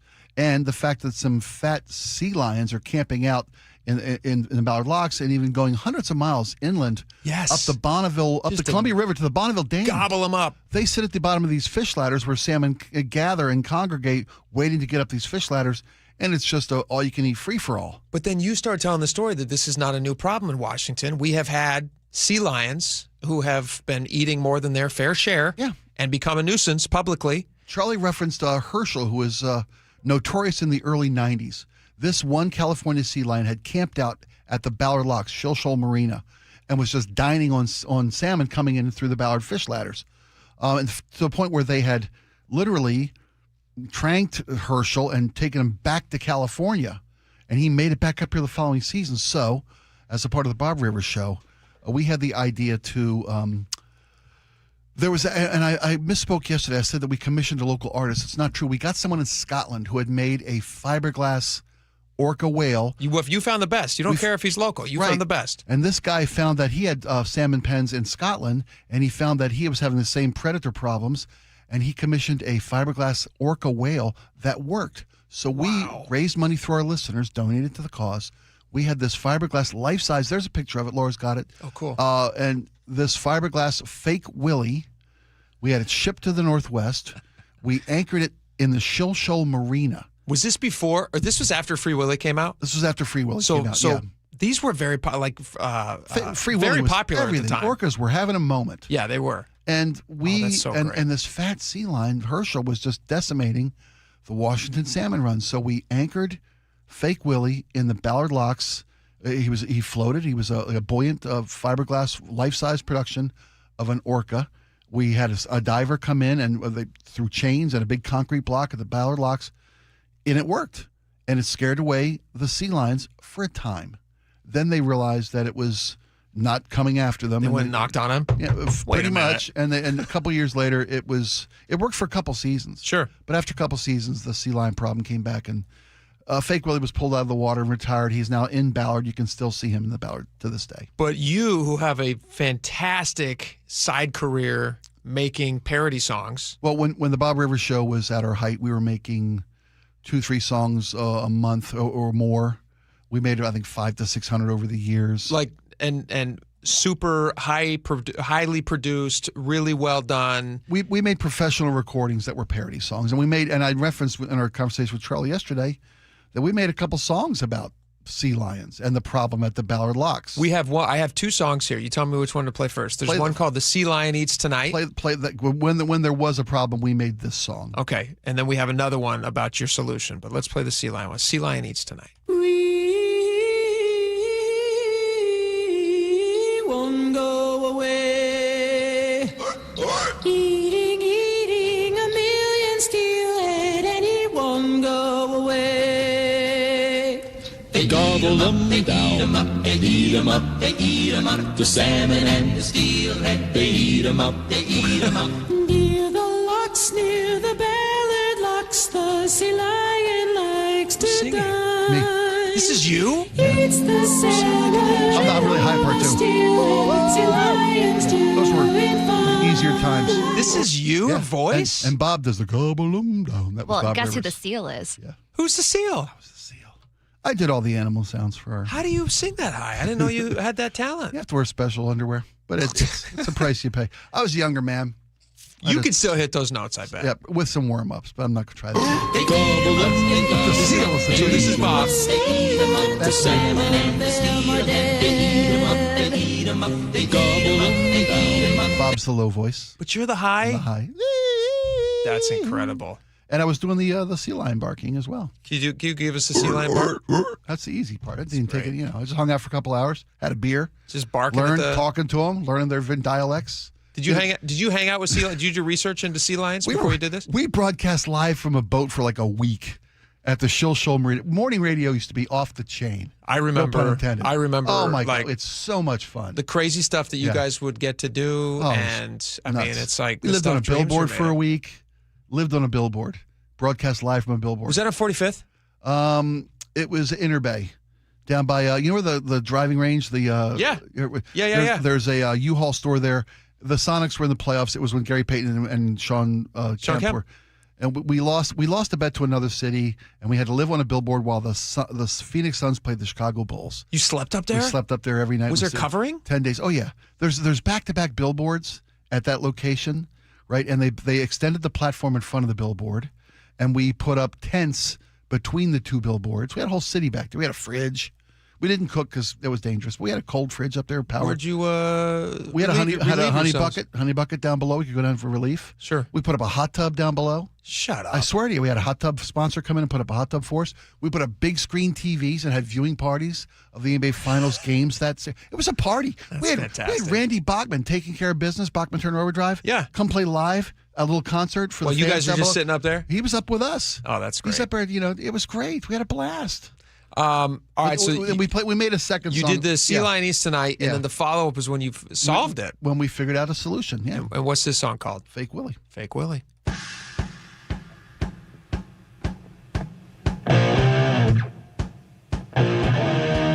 This is all radio safe. Fake Willie gonna block the lock. Whoa, fake Willie gonna block the locks. He's a fiberglass guy. Block the lock so that the fish don't die. Block the lock, and when the whale says hi, save the stock, they're gonna swim right by. Scam the damn. Whoa, fake Willie, it's a damn good scam. Whoa, fake Willie, it's a fisherman's friend. That's my friend Rockfish. We made all the His music name is ourselves. Fish? His name is Rockfish. Yeah, that's who's singing. That's ironic. Ironic. It's about a fish. But we would make these songs. How long did these take, by the way? We would probably crank them out in a couple of days. We'd have a day. We'd write them. We'd bring in musicians. This is before social. You're not doing any. There's no AI here. This is not a Suno thing. This is was like way you guys before in the internet, and we couldn't. Nowadays, I can find a music instrumental version of any song in 5 minutes and write something and sing it live. We could make Twisted Tunes around the clock.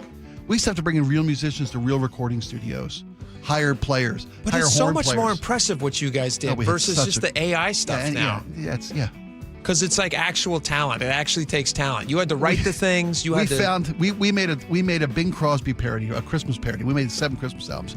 We found America's best Bing Crosby impersonator and flew him into town. He shows up. I swear to God, this guy was a weirdo, but it's brilliant talent. He showed up. He showed up to the studio and he brought out his microphone that he sang into a particular microphone because it was the same exact microphone that Bing Crosby style, that Bing Crosby sang in. Because he wanted to be as accurate as possible. And the only way you could get an accurate Bing Crosby was to sing into the same microphone. Then he pulled out an 8x10 of Bing Crosby and set it in the studio, which we dimmed the lights and lit candles, so you get into Bing's mindset. What? But the song, the guy sounded exactly like Bing Crosby. That's insane. It was great. It was so much fun. We'll play those around Christmas time. We'd love to. Oh, that's great. I love that. Thank you. Thanks for letting me relive Thanks that for moment. sharing that. I'm fascinated in how you actually did all this stuff. Well, we didn't have to kill any sea lion, which Charlie alluded to. Barbaric. I love sea lions. Some have to die. Some have Charlie to die. Hardler. Horrible. Okay. We got to play those songs and scare the things off. You might have to scare Charlie off. Real loud He's down there with a club. No, he's a good guy. He's just kidding. All right, we have last call. We got your text messages coming up next. Stick around. Be right back. KIRO Newsradio, the first place you turn for the news you trust. State Senator Jamie Peterson drafted one of the state's most progressive taxes to date, the income tax on millionaires. Engaging conversation. We pay teachers the 4th highest of any state in the country. And your Super Bowl champion Seahawks. The Seahawks, they're bringing it home again. Streaming everywhere on the KIRO Newsradio app. Always here, always with you. KIRO Newsradio, 97.3 FM. There couldn't be a better time to save money, and one of the easiest ways to save? Take the First Mark Challenge. Molly and I took the First Mark Insurance Challenge, and we saved thousands of dollars the first year with First Mark, and we've been saving ever since. Same for Mike and I. Here's how First Mark Insurance works for you, not the insurance companies. They compare rates and coverage from dozens of the top-rated carriers. Then they go to work to find the right coverage at the lowest possible price for your family. And when you need them, you'll talk to a real person who knows you and who's there to help. That's the kind of world-class service that has kept us with First Mark year after year. Seriously, wouldn't you like to know if you could be paying less? Take the First Mark Challenge today. It costs you nothing. There's no obligation, and you'll find out just how much money you could be saving every single month. You could be the next First Mark Challenge victory. They've had over 11,000 of them. Don't give your insurance company a free raise before you renew. Let First Mark review. Go to firstmarkinsurance.com. What are you waiting for? Your savings could start tomorrow. Firstmarkinsurance.com. What would you do if the person you love needed round-the-clock care and you had no plan to pay for it? I was very worried about running out of money. When Mike's wife was diagnosed with dementia, he turned to LifePoint Law and elder law attorney Rajiv Nagayich. And then he said, "You're going to be okay." but we have to get through these steps. Then I felt a whole lot better going into it. It was still a very difficult process, but in the end, I knew that there was someone there that if I needed help, understood what I'm going through. LifePoint Law helped Mike protect his wife, his finances, and his future. They laid it out really well up front. They give you a very in-depth plan. There are so many things that you don't know. I could never have done it on my own. Register for a free LifePoint Law retirement planning seminar in Federal Way August 1st, Puyallup on the 4th, Tacoma on the 6th, or Bellevue August 8th. Space is limited, so sign up today at lifepointlaw.com. That's lifepointlaw.com. When you see this in your kitchen, The stainless steel fridge is covered in fingerprints. you hear this. Leslie, people are going to think you were raised in a barn or by wolves, or raised in a barn by wolves. Fortunately, Wyman Stainless Steel 3-in-1 cleans, shines, and protects to give you the best shine. A spray and a wipe will have your fridge shining like a mirror. Wow, my fridge looks brand new. Your fridge looks amazing, Leslie. Sorry, I was being a little dramatic earlier. Your kitchen says a lot about you. Let it brag with Wyman. Ryan Reynolds here from Mint Mobile. With the price of just about everything going up, we thought we'd bring our prices down. So to help us, we brought in a reverse auctioneer, which is apparently a thing. Mint Mobile Premium Wireless. How to get 30, 30, to get 30, to get 20, 20, 20, to get 20, 20, to get 15, 15, 15, 15, just $15 a month. Sold! Visit mintmobile.com/radio. Upfront payment of $45 for 3 months, $90 for 6 months, or $180 for 12-month plan required. $15 per month equivalent. Taxes and fees extra. Initial plan term only. Greater than 50 gigabytes may slow when network is busy. See terms. Guys, did you know your testosterone affects everything in your system, including how you feel and perform every day? Right now, Revive Men's Health Seattle will check your testosterone for free. Knowing your T levels is the first step in understanding if you have low T. Your testosterone level impacts your energy, libido, sleep, weight, hair loss, mood, and even ED.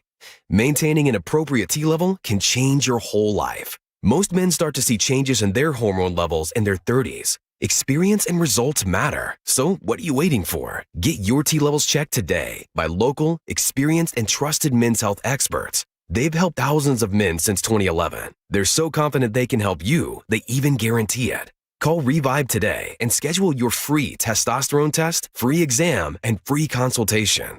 Call Revive Men's Health at 206-529-1111. That's 206-529-1111. Or visit ReviveMen'sHealth.com. I'm Bradley Johnson with 1-800-DUI-AWAY, and I want to talk to you about baseball. It's game day. The stadium roof is open. Our club's putting up a fight. They're cold brews in hand. But outside, the police are getting ready to spot fans trying to steal their home base.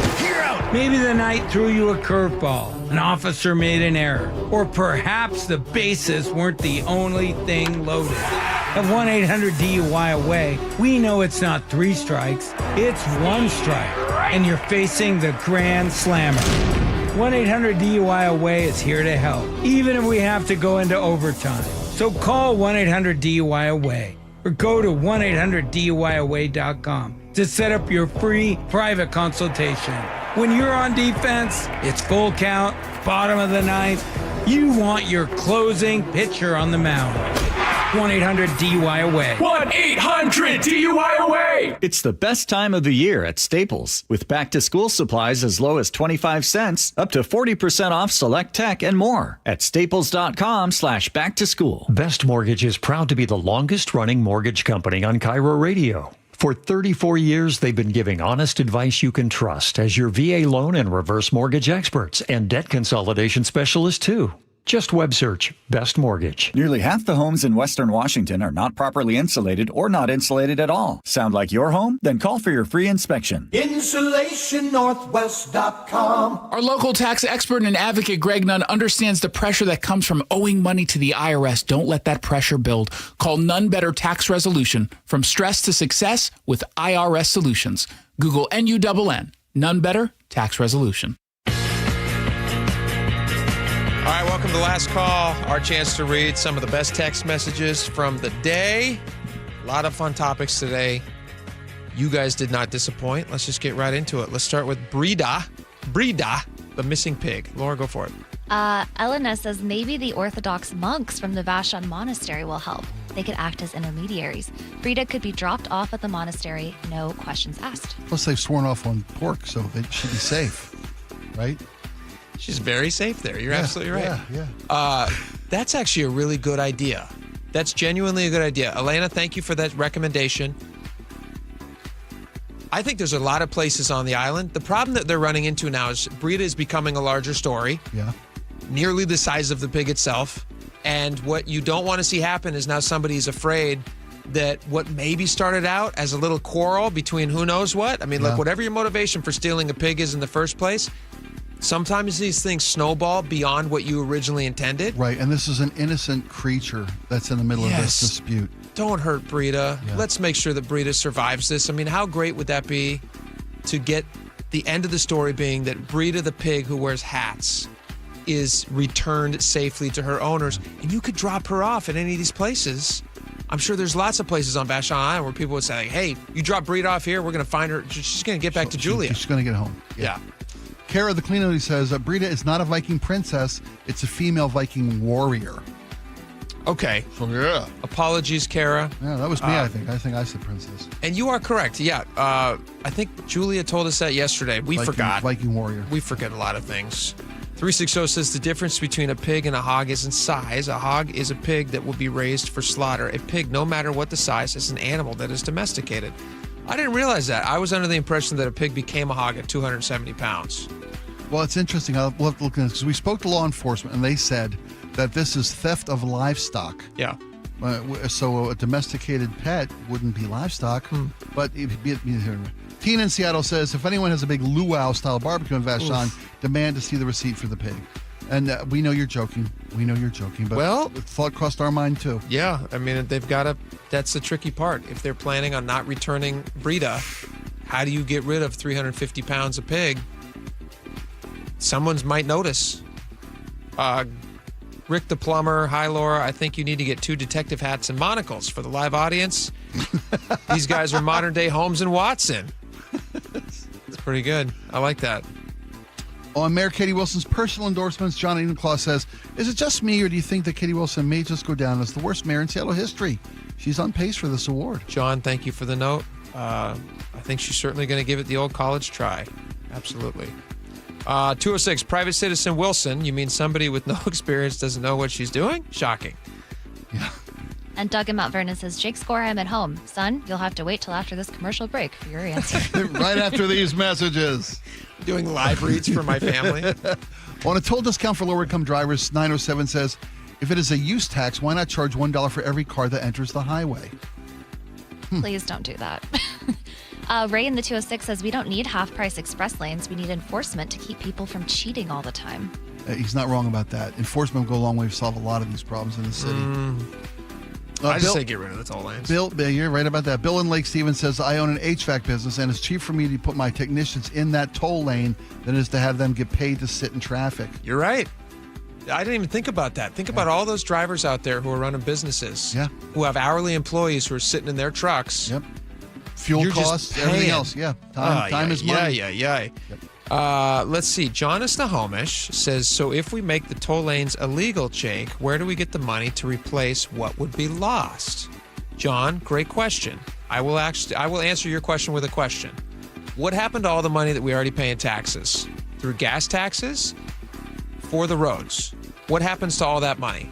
Why do they need additional toll money to make it work? That would be my question to John. Great question. We got time for about one more. Let's do this one. Do it. On the kid who can make super accurate bird noises, Josh in Auburn says, yes, I love this kid on IG, Instagram. He's so funny naturally. Red-tailed hawk scream is like his iconic intro and outro now. So good. He even uses a bird app, Merlin, to show how spot on he is. There you go. That was such a great story. Thanks for feeding me that. Check that kid out. John Curley's coming up next. Thank you guys for hanging with us today. See you back here tomorrow. Bye-bye.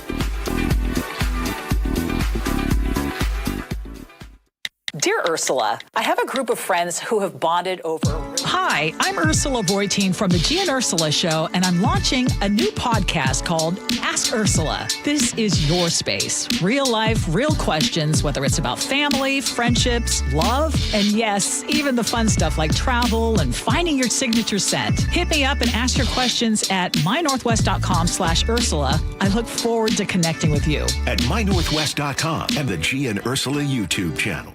I like it hot. Beg your pardon? Can you make it hot for me, Dan? I think so. Half heated ain't hot enough. No. That's why I called you. Apollo Plumbing. Yeah, my sorry old water heater. Oh. Ain't getting me the hots anymore. You want hot water. That's what I said. That's what we do at Apollo Plumbing. And you're ready? Right now.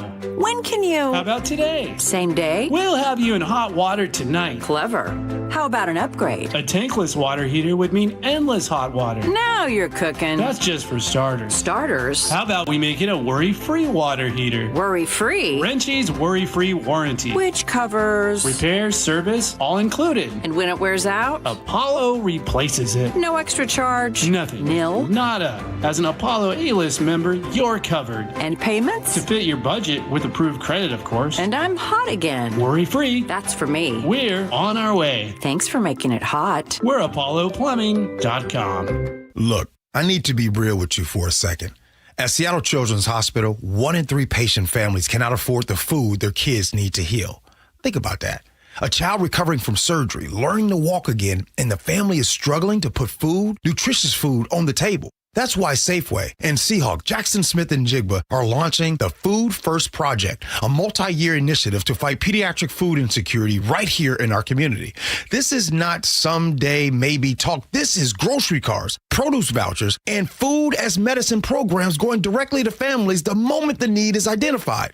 No barriers, no red tape, just help right now. They're funding vitamin D screenings, nutrition support for student athletes, rehabilitation feeding tools, and meals for hundreds of families staying inpatient at the hospital. I love what Safeway and Seattle Children's are doing, making a real difference where it matters most.